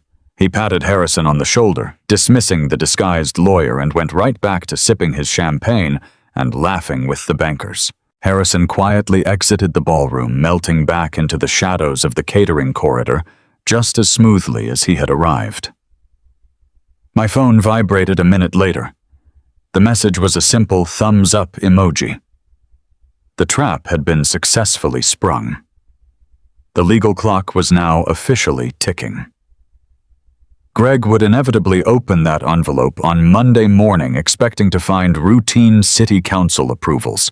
Instead, he would find out that his entire commercial development was built on a massive, undeniable case of federal bank fraud.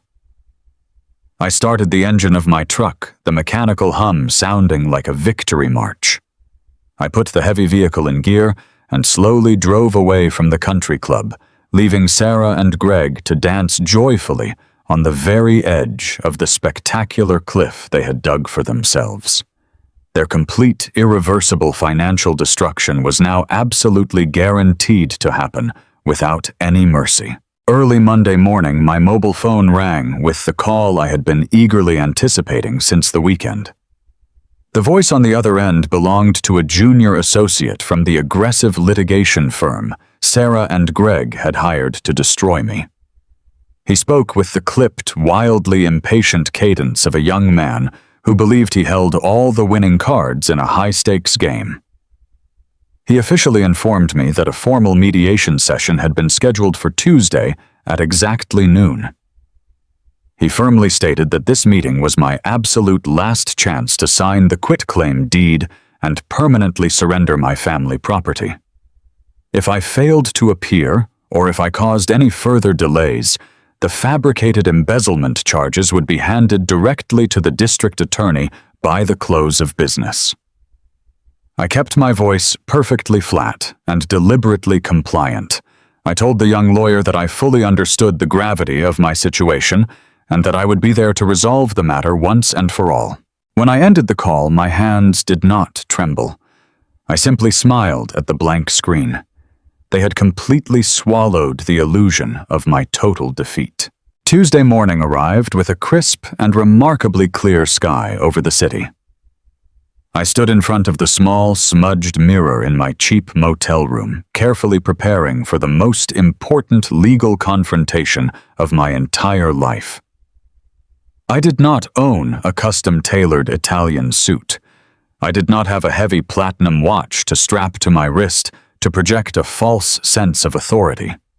I deliberately chose a clean, simple white button-down shirt, neatly pressed khaki trousers, and my polished brown leather work boots.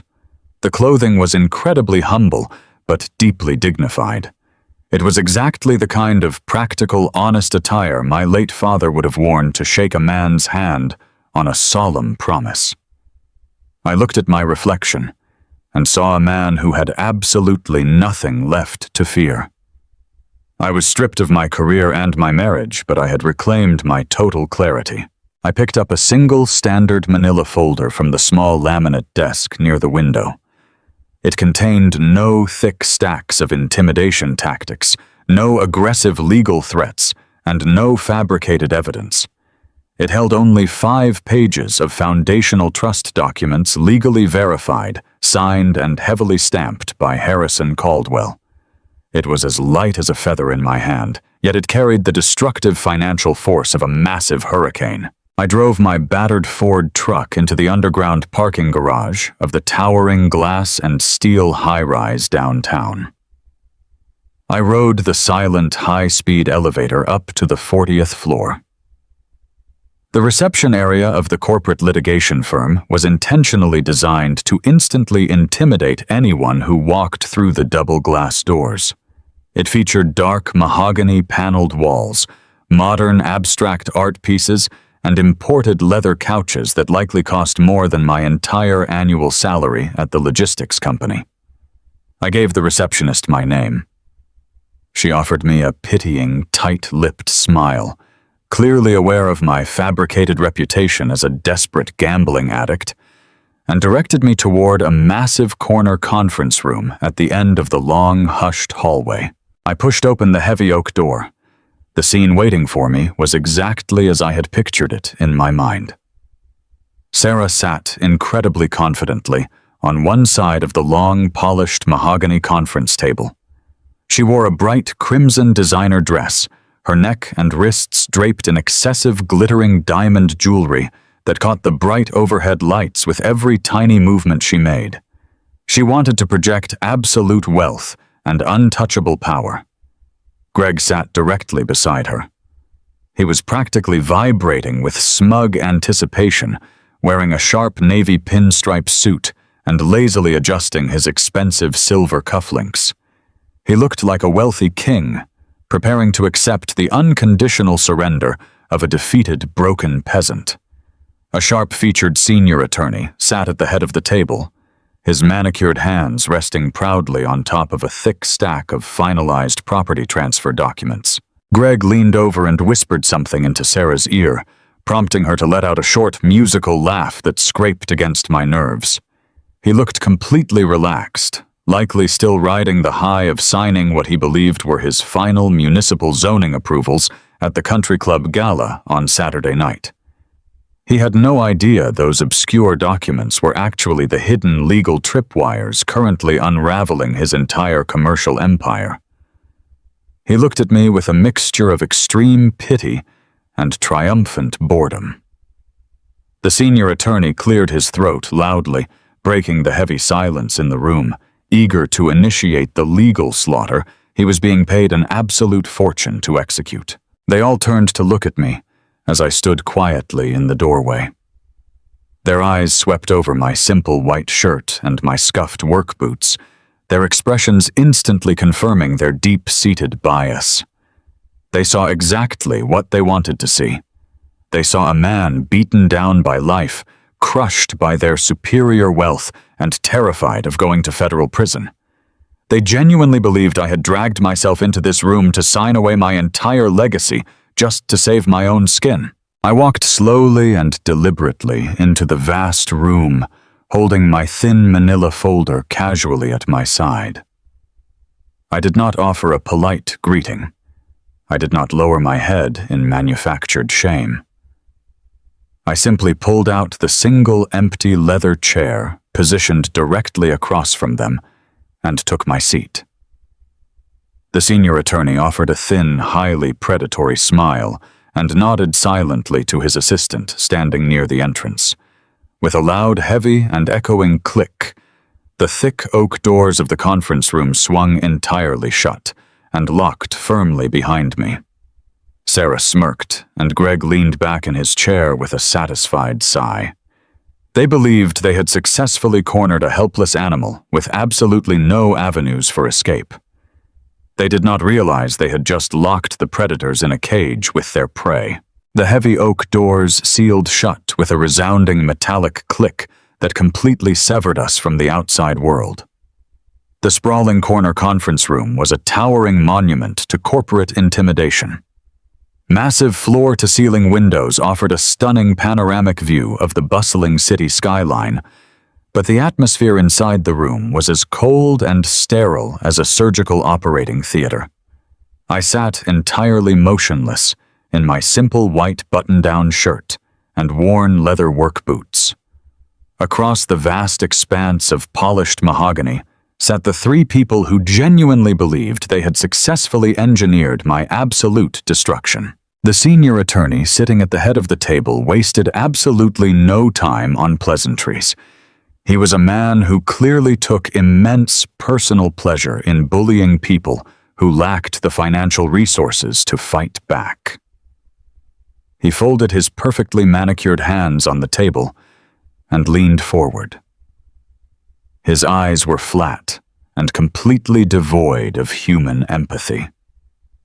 He spoke with the rapid and mechanical precision of a seasoned executioner reading a final sentence. He informed me that this mandatory meeting was not a negotiation in any capacity. It was a courtesy. He explicitly stated that my former employer had already prepared the internal financial audits necessary to pursue severe federal embezzlement charges against me. He painted a terrifying picture of aggressive criminal prosecution, permanent public disgrace, and a lengthy prison sentence. He told me that his highly generous clients were willing to offer me a singular act of mercy. With a swift and highly practiced motion, the lawyer slid a thick stack of legal documents across the smooth wooden table. The heavy papers came to a stop just inches from my folded hands. Sitting right on top of the stack was the quitclaim deed. The printed words demanded the immediate and permanent surrender of all my ownership rights to the suburban property and its surrounding acreage. The attorney plainly stated that if I signed the document right now, they would quietly bury the fabricated criminal evidence and allow me to walk away. If I refused, he promised to make the rest of my natural life an absolute living nightmare. I did not reach for the expensive black pen resting beside the documents. I did not break my steady gaze or offer a frantic defense. I simply let his heavy threats hang suspended in the silent air. My complete lack of a terrified reaction seemed to deeply irritate Greg. The wealthy developer shifted uncomfortably in his expensive leather chair. He let out a loud theatrical sigh to loudly signal his immense displeasure to the entire room. He reached up and aggressively adjusted the cuffs of his tailored navy pinstripe suit, making absolutely sure the bright overhead lights caught the reflective face of his massive gold Rolex. He tapped his expensive leather shoe against the floorboard, exuding the restless energy of a highly important man being forced to wait in line at a local grocery store. "We have a hard stop in 20 minutes, Thomas Gregg announced. His deep voice was incredibly thick with bored superiority. "I have a very important lunch meeting with the Municipal Zoning Board to discuss the groundbreaking ceremony for the new commercial plaza. My time is worth thousands of dollars an hour, and I am currently wasting it sitting here watching you stubbornly refuse to accept reality. Just sign the paper so we can all move on with our respective lives. You lost the game. It happens every single day in the real world." He spoke to me exactly like a disappointed parent scolding a highly unreasonable child. He was completely drunk on the illusion of his own absolute victory. He genuinely believed that the legal envelope he had proudly accepted from the disguised courier on Saturday night contained his final building permits. He had absolutely no idea that he was sitting right across from the man who now legally owned the very dirt he planned to dig his massive foundation into. Sarah placed a perfectly manicured hand over Greg's forearm to calm him down. She looked at me with an expression of profound and entirely manufactured pity. It was the exact same tragic face she had worn in the church lobby when she lied to the entire congregation. She leaned forward gently, allowing the heavy diamond necklace resting against her collarbone to glitter sharply in the room. "Thomas, please look around you," Sarah began softly. Her tone was incredibly patronizing and deeply insulting. "Look at this room. Look at the sheer legal power sitting on this side of the table. You do not belong in this arena. You never did. You are a decent man who works hard in a dusty warehouse, but you simply do not understand how things operate at this level of society. I tried to elevate you for 15 years, but you always resisted the effort. You always preferred to stay exactly where you were." She paused deliberately to let her cruel assessment sink deep into my chest. She wanted to ensure that every single word systematically dismantled my self-worth. "You need to accept your level in life," she continued smoothly. "There is absolutely no shame in being ordinary, but it is incredibly foolish to fight against people who build actual empires. Greg is transforming an entire city district. He is creating incredible wealth.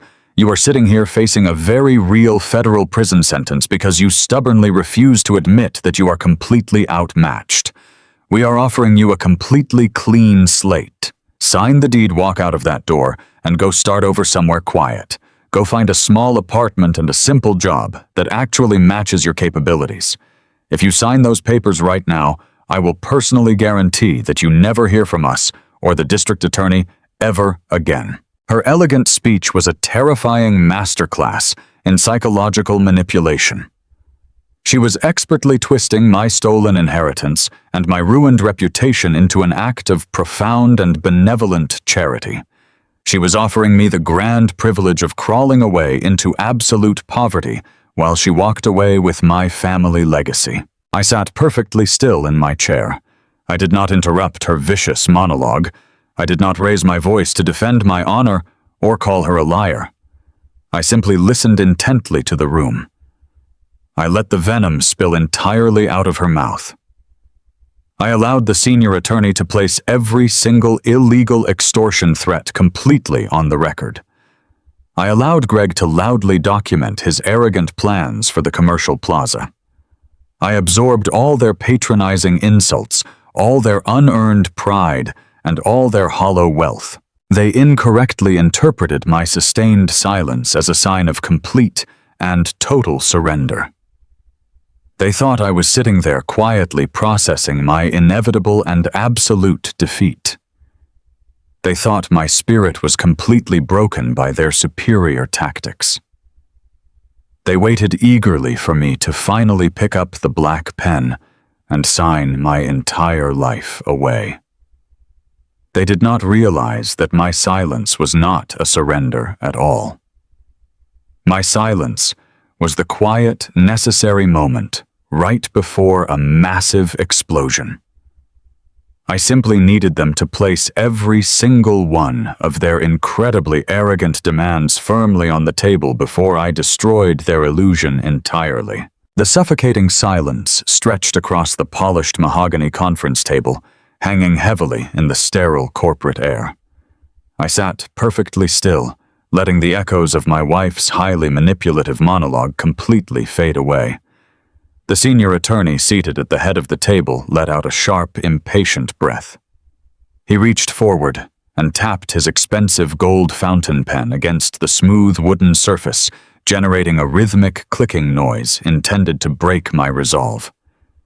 He slid the pristine white quitclaim deed 1 inch closer to my folded hands. Beside him, Greg checked his massive silver Rolex for the 3rd time, rolling his eyes in a theatrical display of utter boredom.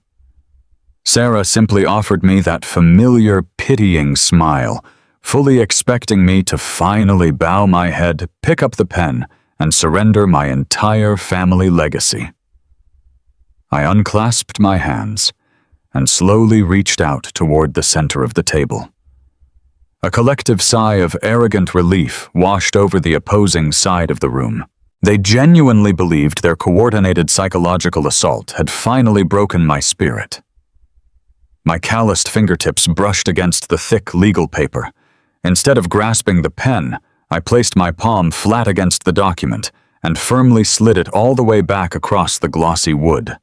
I pushed it with enough force that it slid off the far edge and fluttered onto the expensive carpet. I looked directly into Sarah's perfectly manicured face and spoke with unshakable calm.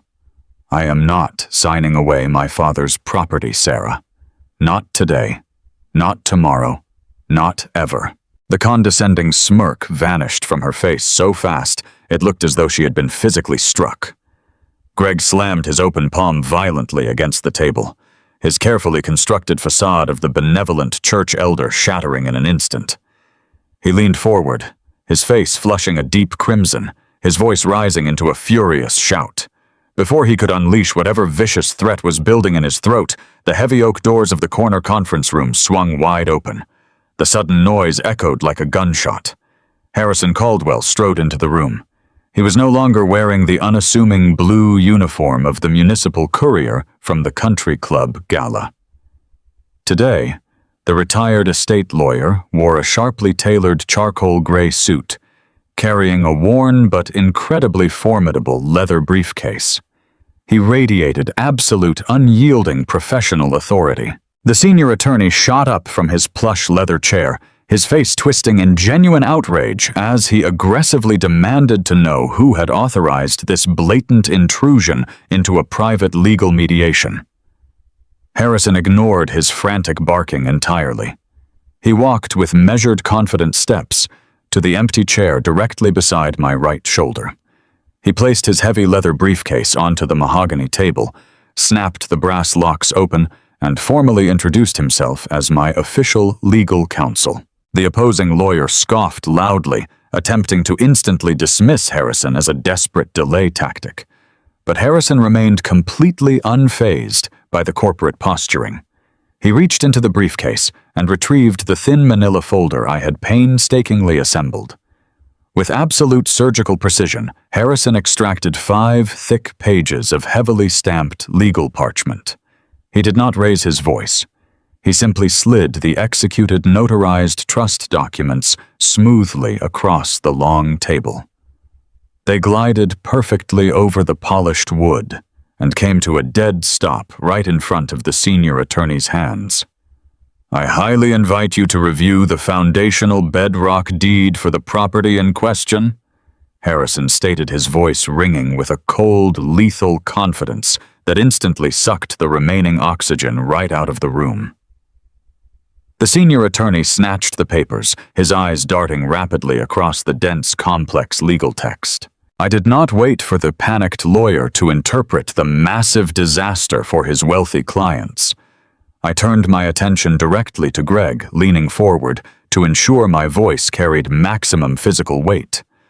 I translated the incredibly dense legal jargon into brutal, undeniable, and devastatingly plain English. I explained that my late father was a deeply pragmatic man who thoroughly anticipated that a parasite exactly like Sarah might one day attempt to steal the land he bled for. I detailed the hidden reversionary clause purposefully embedded deep within the original property charter. I watched the arrogant posture completely drain right out of Sarah's spine as I explicitly revealed the absolute truth about the $88,000 tax payment she had extorted from me. By maliciously manipulating me into paying off her secret municipal debt using those specific protected trust funds, she had blindly tripped the ultimate legal failsafe. That single calculated financial transaction instantly and permanently severed the highly lucrative commercial zoning rights from the standard residential deed she currently controlled. The incredibly valuable underground mineral rights, the developmental authority, and the commercial airspace bypassed her corrupted title entirely. They reverted automatically and irrevocably directly back into a multi-generational trust where I currently sit as the sole beneficiary. I watched Greg's handsome face completely freeze in sheer terror. His breathing became incredibly shallow, his chest barely moving beneath his expensive pinstripe suit. "You do not own the commercial rights to my family land, Greg," I stated coldly, driving the final nail directly into his coffin. "Sarah never possessed the actual legal authority to promise that dirt to you, which means the massive asset you confidently pledged as collateral for your brand new $15 million construction loan is entirely fictitious." The senior corporate attorney sitting at the head of the table let out a strangled, breathless gasp. His hands began to shake violently, the expensive parchment trembling loudly in his grip as he flipped to the final execution page of my documents. He realized in a matter of seconds that they were facing an absolute impenetrable legal checkmate. I maintained my steady, unbroken gaze on Greg, refusing to grant him even a fraction of an inch of mercy. "You lied on a federal commercial loan application," I declared, my voice echoing relentlessly in the quiet room. "You aggressively leveraged a legally contested property to secure millions in commercial bank funding. That constitutes massive, undeniable federal bank fraud." The luxurious conference room plunged into a suffocating, terrifying silence. The blood completely drained from Greg's face, leaving his skin a sickly pale gray as the monumental reality of his impending financial destruction finally crashed down upon him. 3 very long, exact weeks passed since the heavy oak doors of that downtown conference room had closed. For 21 days I did not hear a single whisper from Sarah or her high-priced legal team. There were no more threatening text messages and no more arrogant voicemails demanding my surrender. The terrifying storm they had tried to summon against me had completely evaporated, leaving behind nothing but a profound and absolute silence. I spent those 3 weeks working quietly. I secured a modest but comfortable short-term rental apartment using a small advance from the newly activated family trust. I bought simple groceries, I drank cheap coffee, and I waited patiently for the inevitable laws of mathematics and legal gravity to take their natural course. I knew precisely what was happening behind the polished glass windows of the financial district. I knew that a $15 million commercial construction loan requires a constant, massive flow of liquid cash just to keep the daily operational lights on. When a bank suddenly shuts off that massive financial valve, the resulting collapse is not slow or gentle. It is an immediate and catastrophic implosion. The incredibly violent chain reaction began on a Tuesday morning. The major commercial lending institution that had underwritten Greg's luxury shopping plaza formally processed the irrevocable trust documents Harrison Caldwell had filed. The banking executives quickly realized they had handed millions of dollars to a man who possessed absolutely no legal right to develop the bedrock property he had pledged as his primary collateral. The response from the financial institution was absolutely merciless. Within hours of verifying my commercial zoning authority, the bank triggered an emergency freeze on every single account tied to Horizon Apex Holdings. They immediately halted all incoming and outgoing wire transfers. They canceled his pending corporate checks, and they legally paralyzed his entire operational budget. Greg was scheduled to pay his massive demolition crew and his primary architectural contractors that very same afternoon.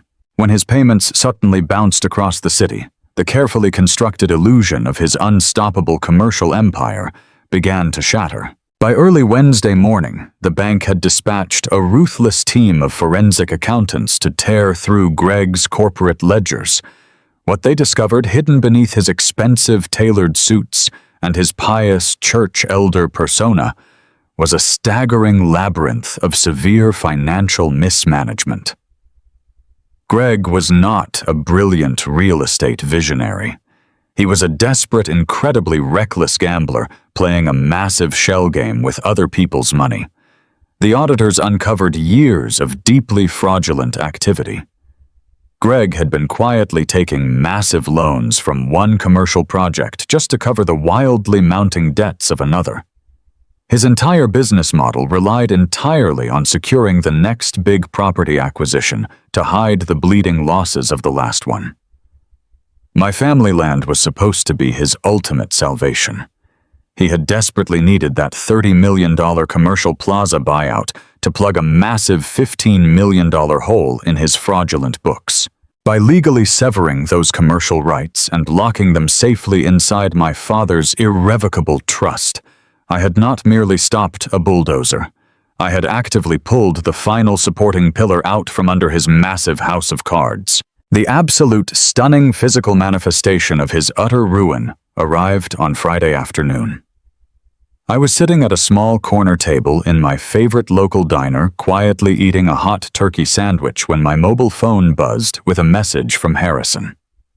It was a short video clip recorded by a municipal clerk who happened to be standing outside Greg's incredibly expensive high-rise condominium building downtown. I pressed play and watched the beautiful execution of systemic karma. A massive heavy-duty tow truck was currently parked illegally in the circular valet driveway of the luxury building. Two burly men in bright neon safety vests were expertly attaching thick steel chains to the front axle of Greg's pristine silver Porsche Panamera. Greg was captured in the grainy footage, rushing frantically out of the revolving glass doors. He was waving his arms wildly, his face contorted in absolute screaming panic. He was not wearing his custom charcoal suit. He looked completely disheveled, wearing a wrinkled dress shirt and shouting desperately at the tow truck driver. The repo men simply ignored his frantic pleas. They hoisted the $100,000 luxury vehicle into the air and drove away, leaving the disgraced commercial developer standing completely alone on the concrete sidewalk, watching his ultimate symbol of hollow wealth disappear into the city traffic. That very same evening, the complete destruction of his public reputation was officially cemented. I sat in my quiet apartment and turned on the local evening news broadcast. The lead investigative reporter stood directly in front of the locked and darkened glass doors of Horizon Apex Holdings. The bright yellow police tape was clearly visible, stretching across the corporate entrance. The news anchor announced the stunning and immediate bankruptcy of one of the city's most prominent commercial developers. They detailed the frozen bank accounts, the sudden default on a $15 million construction loan, and the active presence of federal fraud investigators currently tearing through his corporate files. They interviewed angry unpaid contractors and completely shocked community members who had trusted him with their investments. The incredibly handsome, perfectly polished face of the man who had patronizingly offered me $500 in a church lobby just a month ago was now plastered across every television screen in the county under the bold, flashing headline of massive corporate fraud. Greg had spent years building a towering monument to his own arrogance and greed. He had believed he was utterly untouchable. He had proudly bragged about tearing my entire life down to the bare dirt. Instead, he had unknowingly handed me the very legal sledgehammer I needed to completely demolish his fraudulent kingdom. The world finally saw him for exactly what he was, and his incredible fall from grace was absolute. Federal investigators do not play gentle corporate games. When the Specialized Fraud Division raided the downtown offices of Horizon Apex Holdings, they did not simply ask polite questions. They seized every single computer server, froze every hidden offshore account, and confiscated decades of internal financial records. The absolute panic inside that luxury high-rise must have been utterly deafening. Faced with the incredibly terrifying prospect of spending the next 15 years wearing a federal prison uniform, Greg's carefully constructed persona of the loyal, powerful empire builder completely evaporated. He was no longer the arrogant king of the commercial real estate world. He was a desperate cornered rat frantically looking for a viable escape route. To save his own skin, he desperately needed a convenient scapegoat. He found the absolute perfect target in the very woman who had helped him orchestrate the entire disastrous scheme. The illusion of romantic loyalty between two thieves shattered overnight. Greg immediately deployed his remaining criminal defense attorneys to craft a completely new narrative for the aggressive federal prosecutors. According to his official sworn legal statements, Greg claimed he was nothing more than an innocent commercial developer who had been brutally conned by a highly manipulative and deceptive real estate agent. He testified under oath that Sarah had intentionally presented him with a falsified property deed. He claimed she had verbally and legally assured him the commercial title was perfectly clean and ready for immediate municipal development. He vehemently denied having any prior knowledge of my father's hidden multi-generational trust. With a few strokes of a pen on a legal affidavit, Greg threw the woman he had been sleeping with for 2 years directly under a speeding freight train without a single ounce of hesitation or remorse. Sarah was suddenly and violently pulled into the dead center of a massive federal criminal investigation, because she had proudly and selfishly placed her own name and her personal limited liability company on the updated residential deed to successfully lock me out of my own home. She was now legally tethered to the smoking wreckage of the fraud case. Her brilliant maneuvers to secure sole ownership had morphed into a heavy iron anchor, dragging her straight to the bottom of the ocean.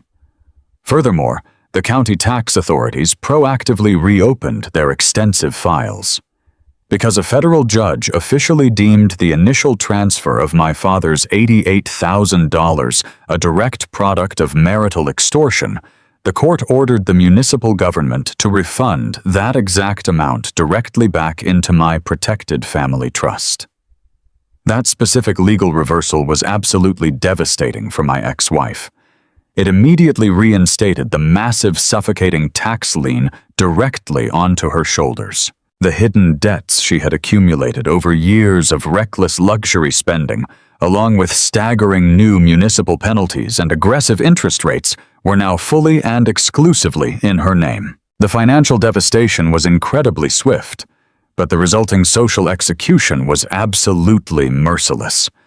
Sarah had spent a decade and a half meticulously cultivating a flawless reputation among the local suburban elite. She thrived on the constant admiration of wealthy investors and country club socialites. But in our highly affluent and intensely judgmental community, there is absolutely nothing more socially toxic than the undeniable stench of a federal fraud investigation. Her prestigious high-end real estate brokerage terminated her lucrative contract within 48 hours of the local news broadcast publicly distancing their pristine corporate brand from her incredibly radioactive name. She was stripped of her professional identity before the weekend even arrived. The prestigious country club she loved far more than she ever loved. Our marriage moved with equal ruthlessness. The elite board of directors quietly and swiftly revoked her platinum membership. Her exclusive gate access card was permanently deactivated, and her personal locker was unceremoniously emptied into a cheap cardboard box by the club management staff. She was completely banished from the manicured golf courses and the elegant dining rooms where she had so proudly flaunted her stolen wealth. The very same wealthy women who had enthusiastically sipped expensive imported champagne with her at the premature engagement gala suddenly stopped returning her frantic phone calls. They blocked her mobile number, deleted her from their digital social circles, and actively crossed the street at the local upscale grocery store to avoid being seen breathing the same air as a publicly disgraced pariah. She was entirely isolated in a community she used to dominate. She was left completely alone in the massive, echoing suburban house she had so desperately tried to steal from my family. Without my steady, reliable logistics salary paying the massive monthly residential mortgage, and without Greg's fraudulent offshore accounts funding her lavish daily lifestyle, the sheer astronomical cost of maintaining the sprawling property quickly crushed her.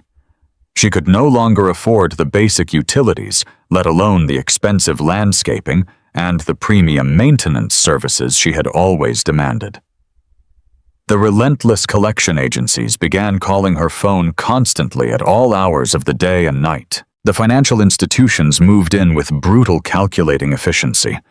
The utility companies officially shut off the electricity and the running water, leaving her to sit alone in the dark, freezing shadows of the grand foyer where she had once smiled at my termination. Within a few short weeks, a bright neon green eviction notice was securely and publicly taped to the heavy mahogany front door of the luxurious home. The grand prize she had aggressively sacrificed her entire marriage and her basic human decency to secure was actively chewing her to pieces and spitting her out into the cold street. She was completely trapped in an inescapable nightmare of her own meticulous creation facing absolute imminent homelessness and staggering financial ruin. The heavy walls of the upscale house were closing in on her, and she finally realized she had absolutely nowhere left to turn. Brenda had spent her entire adult life building a personality firmly rooted in looking down on people like me. She wore her country club status like an impenetrable suit of armor, completely convinced that her wealth made her fundamentally superior to the working class. But greed has a funny way of making arrogant people incredibly blind to their own destruction. When Sarah first hatched her brilliant plan to steal the commercial rights to my family land, she simply could not resist bragging to her older sister. She fed Brenda highly confidential insider details about the massive luxury shopping plaza Greg was supposedly building. Brenda became intensely desperate to elevate her own social standing and secure a massive unearned windfall.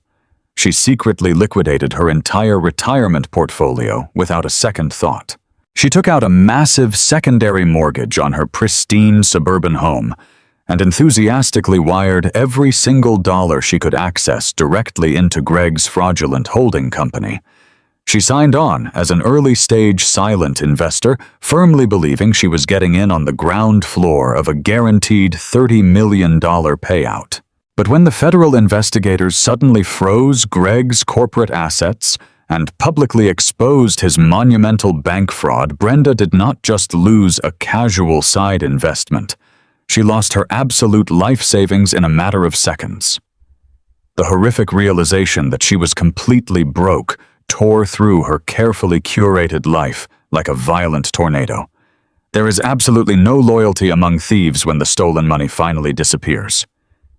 Brenda immediately turned her vicious wrath entirely onto Sarah. The two sisters had a catastrophic public screaming match right in the middle of a crowded upscale coffee shop in our affluent suburb.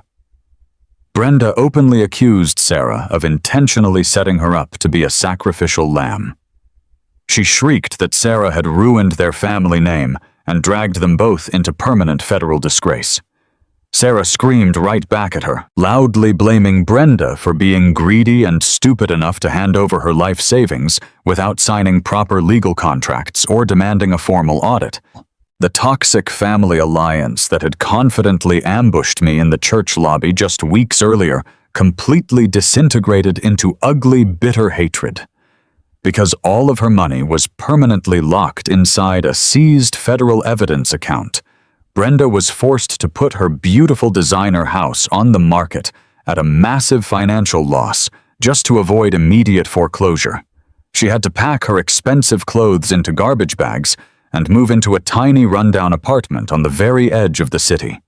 She effectively became the exact kind of destitute failure she had spent her entire life ruthlessly mocking. The profound irony of her situation was a perfect, beautiful demonstration of systemic karma at work. While their hollow kingdoms were violently crumbling into dust, my reality was shifting in the exact opposite direction. Harrison Caldwell successfully finalized the complex legal transition of my family property. I sat in his quiet brick office on a Tuesday morning and signed my name on the bottom line of the official documents. Thanks to the brilliant failsafe my father had installed decades ago, I was formally and undeniably recognized as the sole proprietor of a multi-million-dollar commercial land trust. The bedrock deed was now completely secure and forever immune to any outside manipulation. The commercial zoning rights alone gave me a level of financial stability I had never even dared to dream of. I possessed actual undeniable wealth, but having money did not change the core of who I was. I did not feel the sudden desperate urge to flaunt my new status to the world. I did not march into a luxury dealership to purchase a loud European sports car to replace my aging truck. I did not buy a sprawling mansion with 10 empty bedrooms just to prove my worth to strangers. My father had taught me that real power is utterly silent. Real wealth does not need to scream for attention. It simply stands firm when everything else falls apart. Instead of buying useless status symbols, I targeted something deeply meaningful to my past. I used a carefully measured fraction of the newly acquired trust capital to make a highly strategic corporate acquisition. I focused my attention on the struggling regional logistics company where I had spent the last 2 decades breaking my back. The very same corporation that had ruthlessly terminated my position just to save a few pennies on a pension plan was currently facing severe operational deficits. They had severely mismanaged their own expansion and were desperately looking for a massive cash injection to stay afloat. I did not just buy a handful of corporate stock. I legally purchased the entire regional division and the massive warehouse facility outright. I will never forget the crisp Monday morning I walked back through those familiar industrial glass doors. I did not wear a $5,000 suit. I wore my same comfortable brown leather work boots, crisp khaki trousers, and a simple, clean button-down shirt. The human resources director, who had coldly handed me a cardboard box and a pathetic severance agreement just a month ago, looked up from her reception desk. The color instantly drained from her face, and she dropped her ceramic coffee mug directly onto the carpeted floor. The regional vice president, who had personally authorized my wrongful termination, stood completely frozen in the main hallway, his jaw hanging open in sheer disbelief. I did not yell at them. I did not publicly humiliate them or order building security to throw them out onto the street the way they had callously done to me. I simply offered them a polite, steady nod that conveyed absolute authority. I walked directly past their trembling figures, stepped confidently into the main executive corner office, sat down behind the massive oak desk in the heavy leather chair, and immediately began the hard work of fixing the broken company they had so terribly mismanaged. I spent my first day reviewing the pension plans they had tried to destroy, ensuring every loyal worker received exactly what they had earned. I was no longer the discarded, overlooked employee desperate for a meager weekly paycheck. I was the absolute owner of the building, the land, and the entire logistical future of the company. My father's quiet legacy had not just saved me from absolute ruin, it had elevated me into a position where I could protect the livelihoods of hundreds of other hard-working people. The relentless autumn rain hammered heavily against the thick glass of my new office window. It was a torrential downpour that turned the suburban streets into running rivers and stripped the last dying leaves from the neighborhood trees.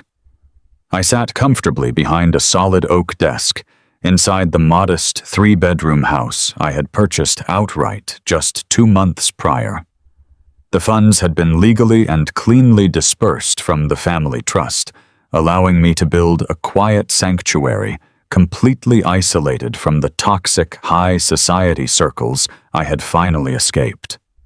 A warm amber lamp illuminated the financial reports spread across my desk. I was quietly reviewing the quarterly logistics schedules for my newly acquired warehouse, finding a deep and profound rhythm in the honest work. There were no imported marble floors in this home. There were no massive crystal chandeliers hanging from vaulted ceilings, and there were certainly no fake friends drinking expensive champagne in the living room. It was simply a quiet, sturdy fortress built on the undeniable bedrock of my father's absolute truth. For the first time in an incredibly long time, my mind was entirely at peace.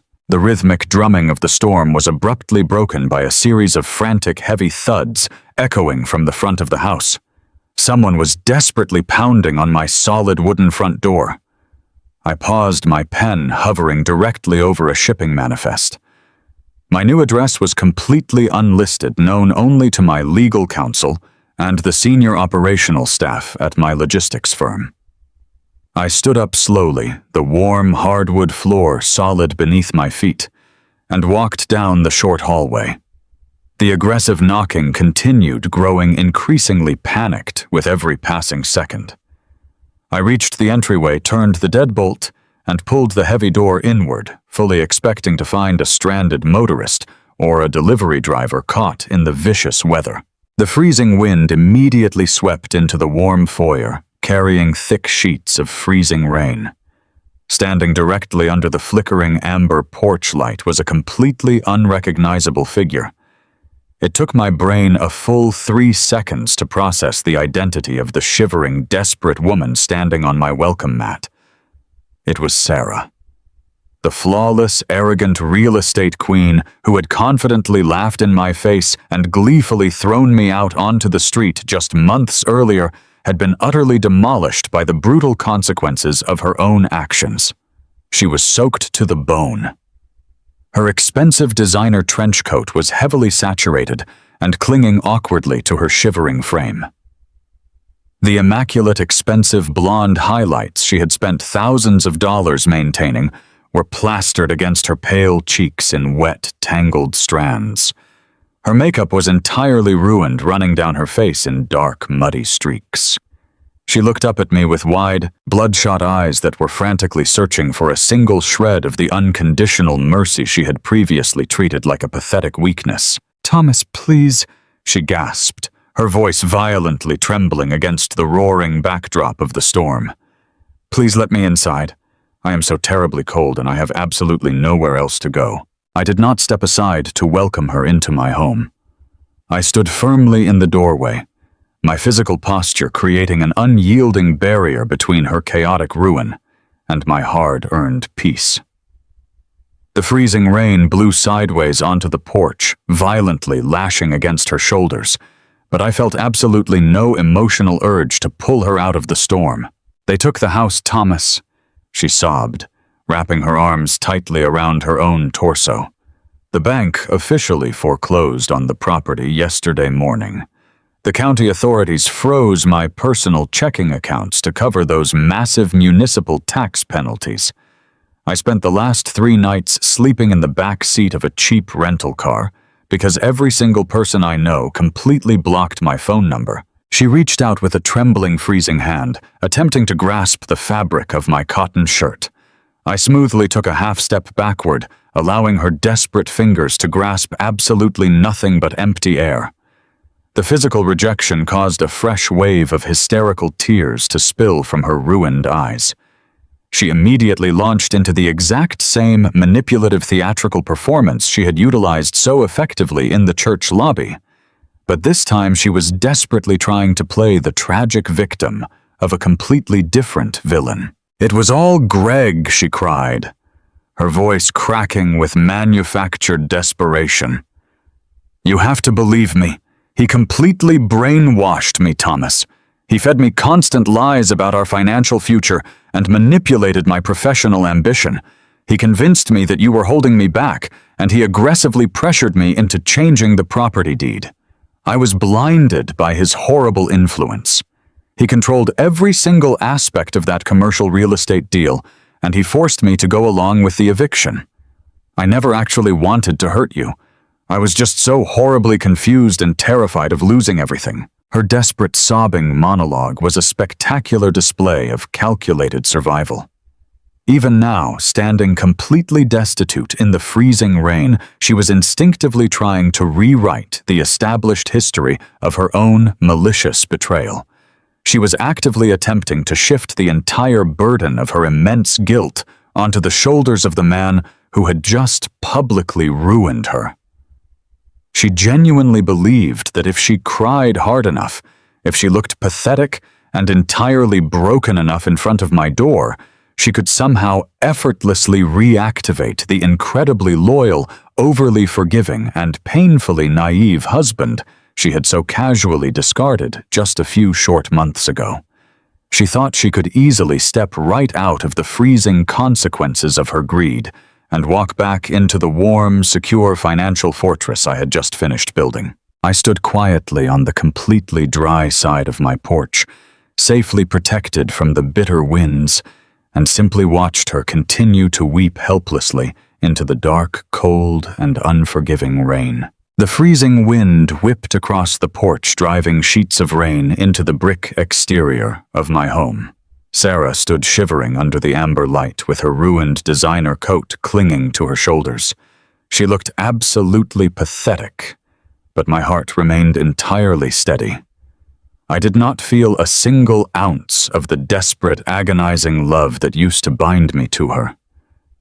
I only saw a stranger who had tried to bury me alive. "Thomas, please, you have to listen to me," she begged. Her teeth were chattering loudly, and her mascara ran in dark, muddy rivers down her pale cheeks. "I made a catastrophic mistake. Greg manipulated my professional ambitions and blinded me to what was truly important. I miss our life together. I miss the quiet evenings we used to share before all this awful real estate madness took over my mind. We were married for 15 years, and you cannot just throw all that history away because of one terrible lapse in judgment. I am begging you to let me come home." Her words spilled out in a frantic, rushing river of manufactured emotion. She spoke about missing our marriage, but her eyes kept darting nervously toward the warm, illuminated interior of my house. She was not looking for a husband. She was aggressively scanning the room for a financial life raft.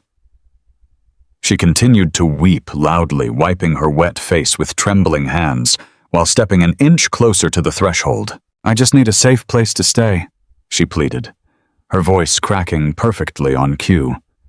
"The bank took absolutely everything from me yesterday. They locked the doors and changed the security codes before I could even gather my winter clothes. I have absolutely zero access to my checking accounts because the county authorities froze them to satisfy those horrible tax penalties. And now the federal investigators are demanding I retain high-profile defense counsel by the end of the week. The legal retainer alone is $50,000, and I do not have a single penny left to my name.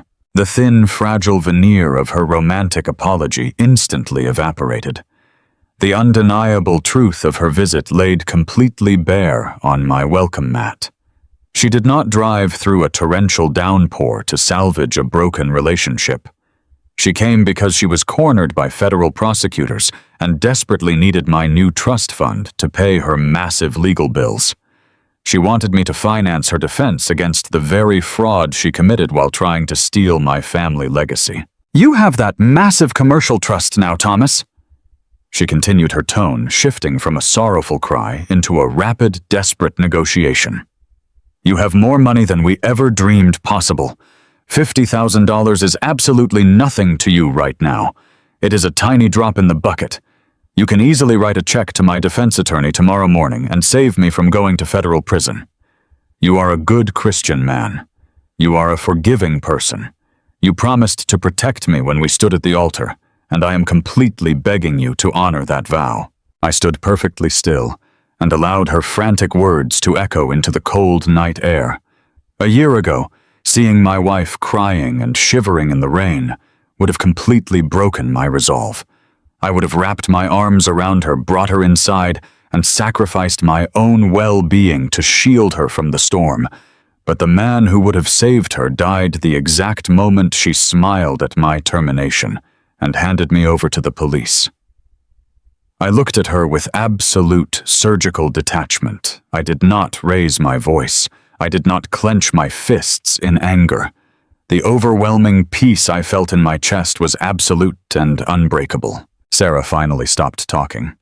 The heavy silence stretched between us, punctuated only by the steady drumming of the rain against the gutters.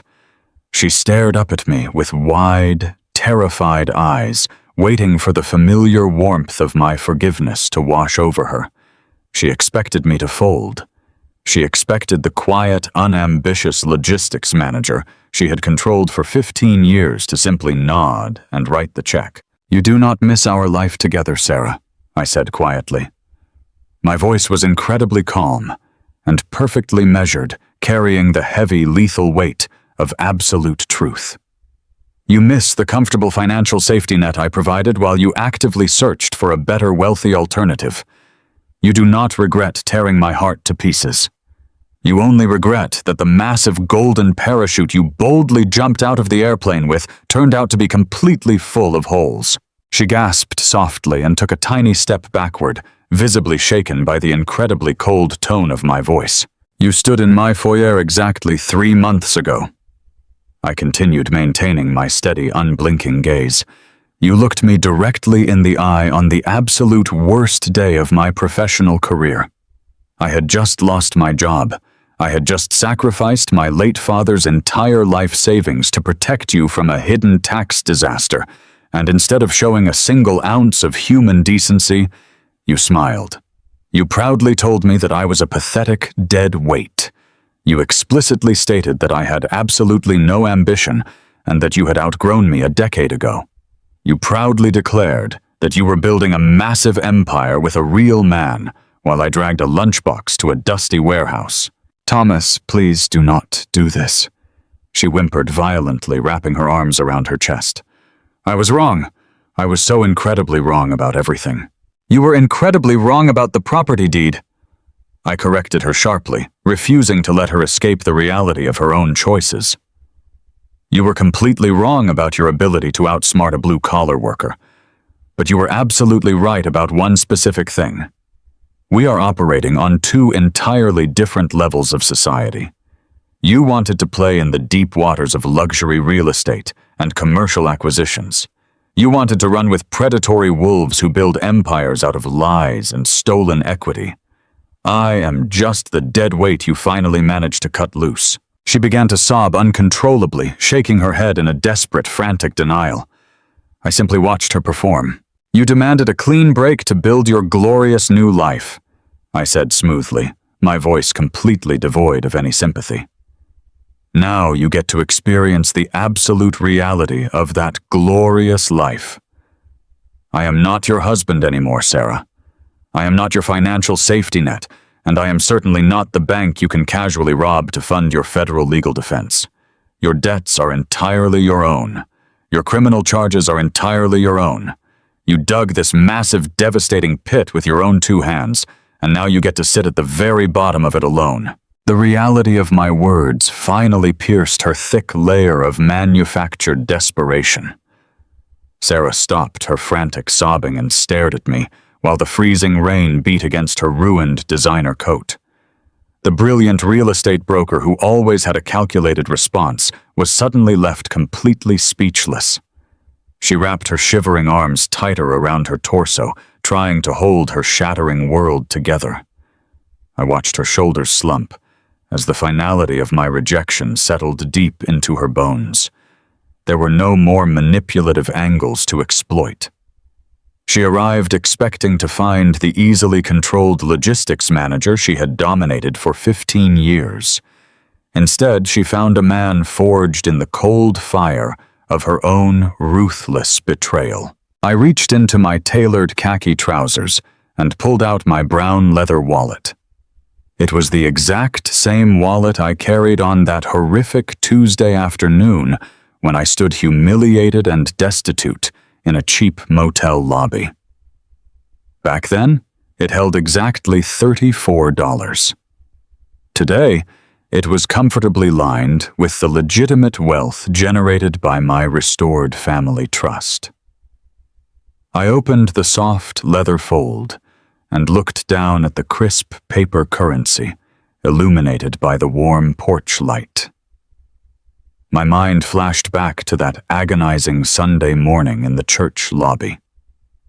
I remembered Greg standing proudly in his custom charcoal suit, holding out $500 in a spectacular display of extreme condescension. I remembered the suffocating silence of the congregation watching a supposed savior offer a pathetic handout to a fabricated addict. I reached into the wallet and deliberately bypassed the larger denominations. My fingers grasped a single crisp $50 bill. I pulled it out and held it smoothly in my right hand. The poetic justice of the moment was absolutely undeniable. Greg had tried to use his stolen wealth to completely erase my dignity and exile me from my own community.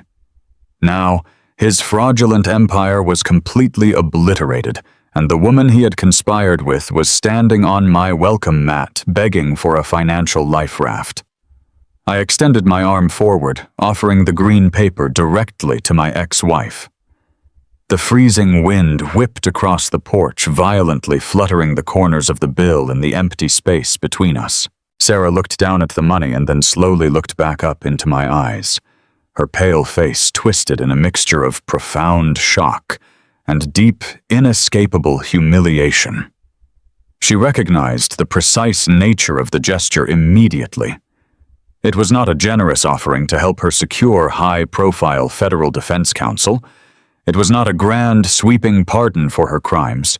It was a cold, calculated dismissal, mirroring the exact same patronizing charity her lover had once weaponized against me in the house of God.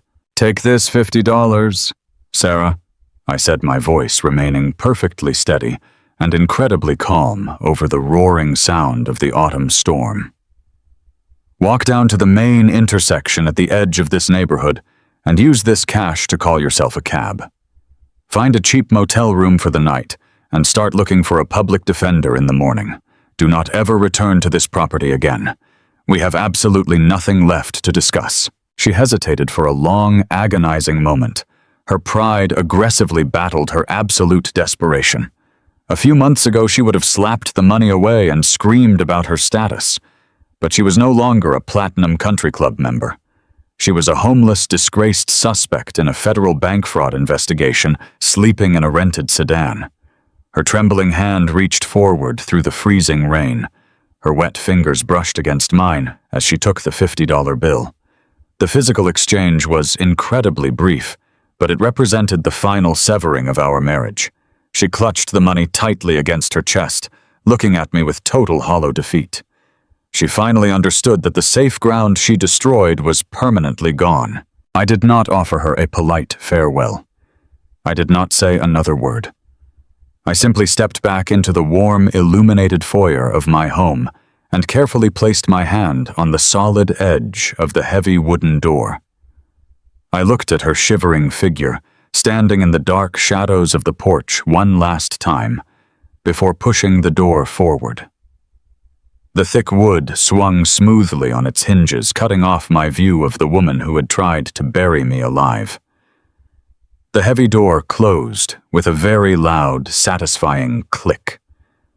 I reached up and turned the brass deadbolt, locking the nightmare securely on the outside. The atmospheric shift was profound. The moment the latch engaged, the chaotic howling of the freezing wind and the aggressive lashing of the rain were instantly muffled. The thick, insulated walls of my new house absorbed the fury of the storm, leaving behind a beautiful stillness.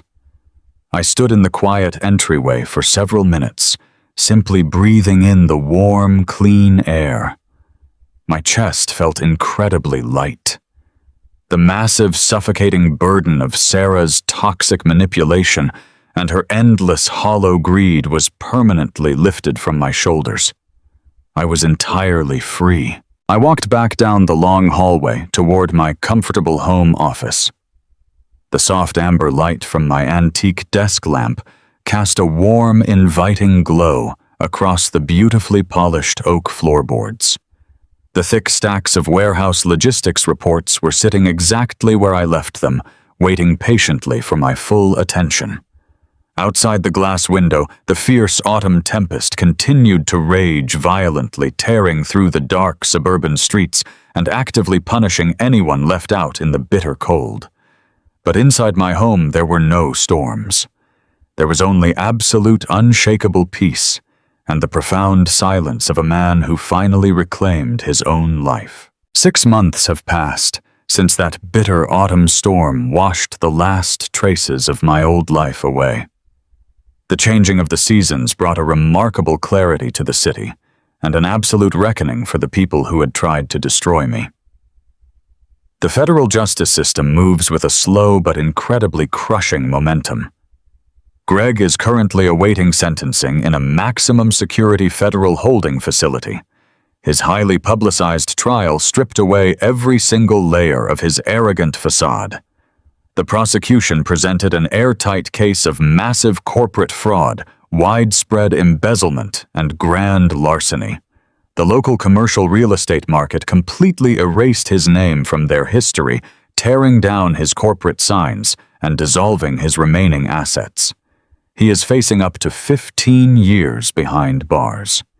It is a harsh reality for a man who used to firmly believe his expensive tailored suits and his silver tongue made him absolutely untouchable by the law. Sarah experienced a completely different kind of prison.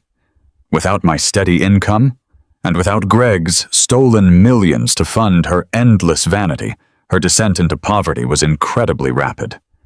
The grand suburban house she fought so viciously to steal was officially liquidated by the major banks months ago.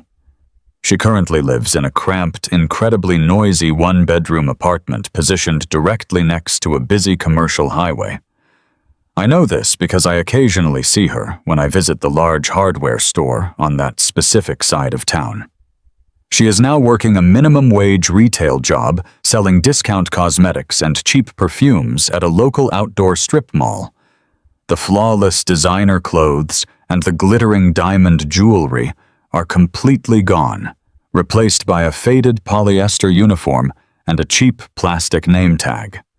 The wealthy women from her elite country club circle do not even acknowledge her physical existence anymore. She sacrificed a deeply loyal marriage and her own basic human decency just to chase a hollow illusion of supreme wealth. She is now permanently trapped in the exact ordinary life She spent 15 years terrified of living, surrounded by the ordinary people she always looked down upon. I spent my early Tuesday morning walking peacefully through the quiet, rolling green hills of the local municipal cemetery.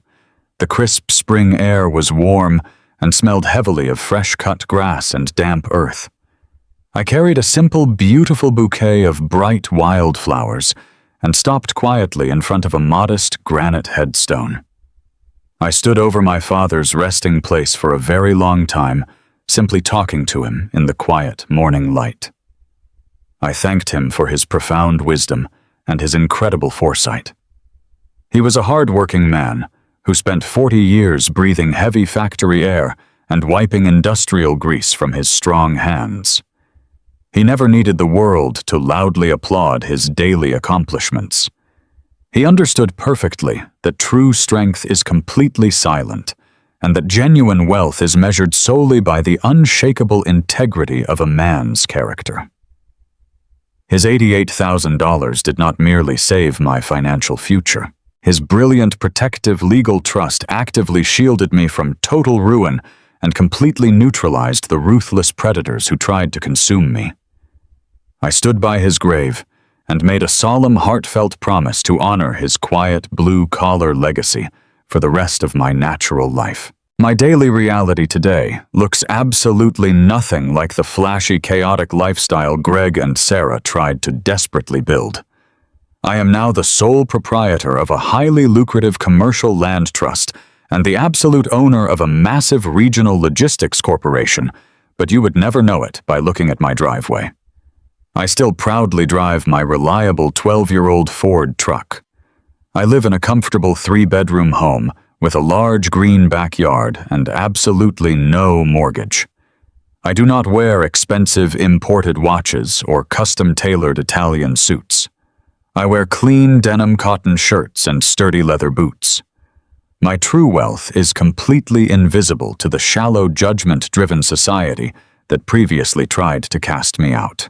Instead of hoarding my financial resources to impress shallow people, I actively channel the quarterly profits from the commercial property directly into the local community. I fully funded the large veterans housing initiative that Brenda had so cruelly banned me from attending 6 months ago. I established a robust blue-collar scholarship program in my late father's honorable name, providing vital trade school tuition for young men and women who simply want to build honest, reliable careers with their own 2 hands. At the massive logistics warehouse, I completely restructured the corporate pension plans, explicitly ensuring that no dedicated employee will ever have to face the terrifying prospect of sudden wrongful termination just to save the corporate board a few extra dollars. The very same men who used to pack heavy shipping boxes right beside me on the warehouse floor are now my highly respected colleagues and my most valued senior regional managers. When I walk the massive concrete floor of the active freight facility every single afternoon, I feel a profound sense of absolute belonging.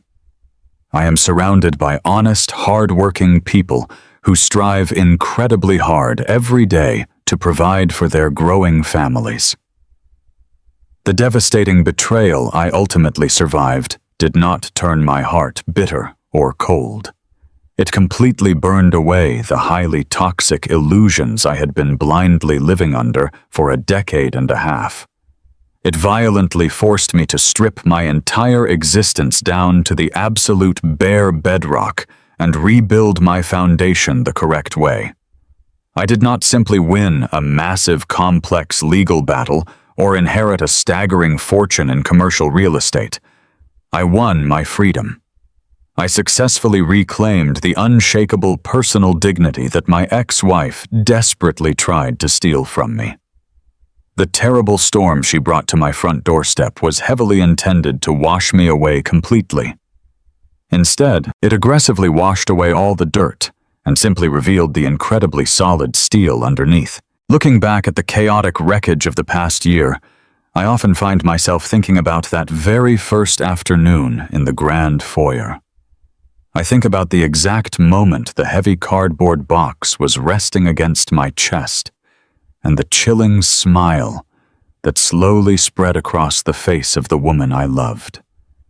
When someone you deeply trust looks at your absolute lowest point and sees only an opportunity to finally discard you, it alters the fundamental chemistry of your brain. It forces you to question every single memory you ever built with them. For a brief, terrifying window of time, I genuinely believed I was the worthless dead weight Sarah claimed I was. I believed the incredibly vicious narrative she and Greg had so meticulously constructed to justify their horrific betrayal. They wanted me to feel entirely invisible, and for a few dark, freezing nights sleeping in the cab of my rusted truck, they actually succeeded. But the deepest pain of that betrayal did not come from the loss of a massive suburban house or the sudden vanishing of our joint financial accounts. The true agony was realizing that the people who were supposed to stand by my side in the trenches had been actively digging my grave behind my back. Yet that immense, agonizing pain eventually transformed into the greatest catalyst of my entire life. I learned a profound universal truth about the nature of unchecked greed and the beautiful absolute certainty of systemic karma. I did not have to hire violent thugs to seek revenge. I did not need to launch a desperate public smear campaign to reclaim my stolen dignity or yell my innocence from the rooftops of the community church. The universe has an incredibly reliable way of balancing the scales when people build their towering empires on a foundation of deceit. Greg and Sarah were entirely convinced they were playing a highly sophisticated game of chess against a man who did not even know the rules. They genuinely believed their designer suits, their expensive country club memberships, and their slick corporate attorneys made them completely untouchable. They operated with a blinding level of arrogance that completely masked the incredibly fragile nature of their reality. They were so desperately focused on stealing my father's land that they eagerly rushed blindly into a financial minefield of their own creation. Their own insatiable appetite for more wealth, more status, and more hollow power became the exact mechanism that ultimately devoured them. Systemic karma is rarely a sudden lightning bolt from the sky. It is usually a slow, methodical unraveling of lies that simply cannot sustain their own massive weight.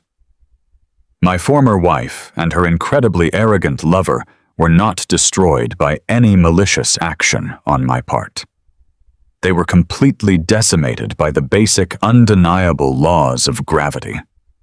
When you leverage stolen assets to fund a massive, fraudulent lifestyle, you are constantly living on borrowed time. Every single lie they told the congregation, every single forged document they submitted to the corporate banking executives, and every single cruel insult they hurled in my direction only accelerated their inevitable descent into absolute ruin. I simply stood my ground, held tightly to the quiet truth, and allowed them to sprint joyfully off the edge of a massive cliff they had spent 2 entire years digging. There is a profound, incredibly powerful lesson buried in the ashes of their spectacular downfall. They thought wealth was something you could steal through a signature and a lie. But real wealth is silent. It is built on trust, patience, and knowing when to let your enemies destroy themselves with their own greed. My father understood this fundamental truth better than anyone I have ever known. He never possessed a massive bank account during his working years, but he possessed a quiet, unyielding integrity that no amount of stolen corporate capital could ever buy. His legacy was not just the $88,000 he left behind. His true legacy was teaching me how to endure the bitter cold, how to keep my hands clean, and how to recognize the immense, enduring power of simply being a good, honest man. Today, my life is beautifully, wonderfully quiet. The heavy, constant anxiety that used to follow me through the halls of my former suburban mansion has completely evaporated. When I sit in my modest home office, and listen to the gentle autumn rain falling against the glass, I feel a deep, abiding sense of gratitude. I do not harbor any lingering hatred for Sarah or her imprisoned lover. Hating them would require me to expend emotional energy on people who simply no longer exist in my universe. They are nothing more than a fading, cautionary tale about the incredibly destructive nature of vanity. I have a thriving logistics company to run a dedicated workforce to protect, and a community to quietly support. I wake up every single morning with a perfectly clear conscience, and lay my head down every single night knowing my foundation is built entirely on solid, impenetrable rock. We all face moments where the world feels completely unfair. We all encounter people who will eagerly smile at our deepest pain and try to exploit our quiet loyalty for their own selfish gain. But you must never allow their temporary vicious victories to convince you that your honest hard work is entirely worthless. The truth is a relentless force of nature.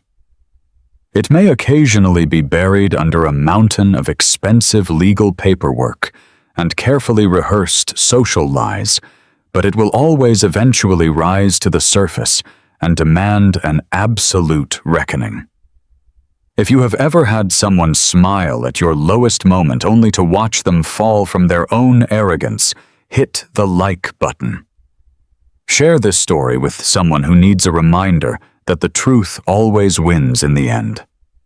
Drop a comment below and tell me about a time when you watched karma finally catch up to a person who thought they were completely untouchable. Thank you for listening.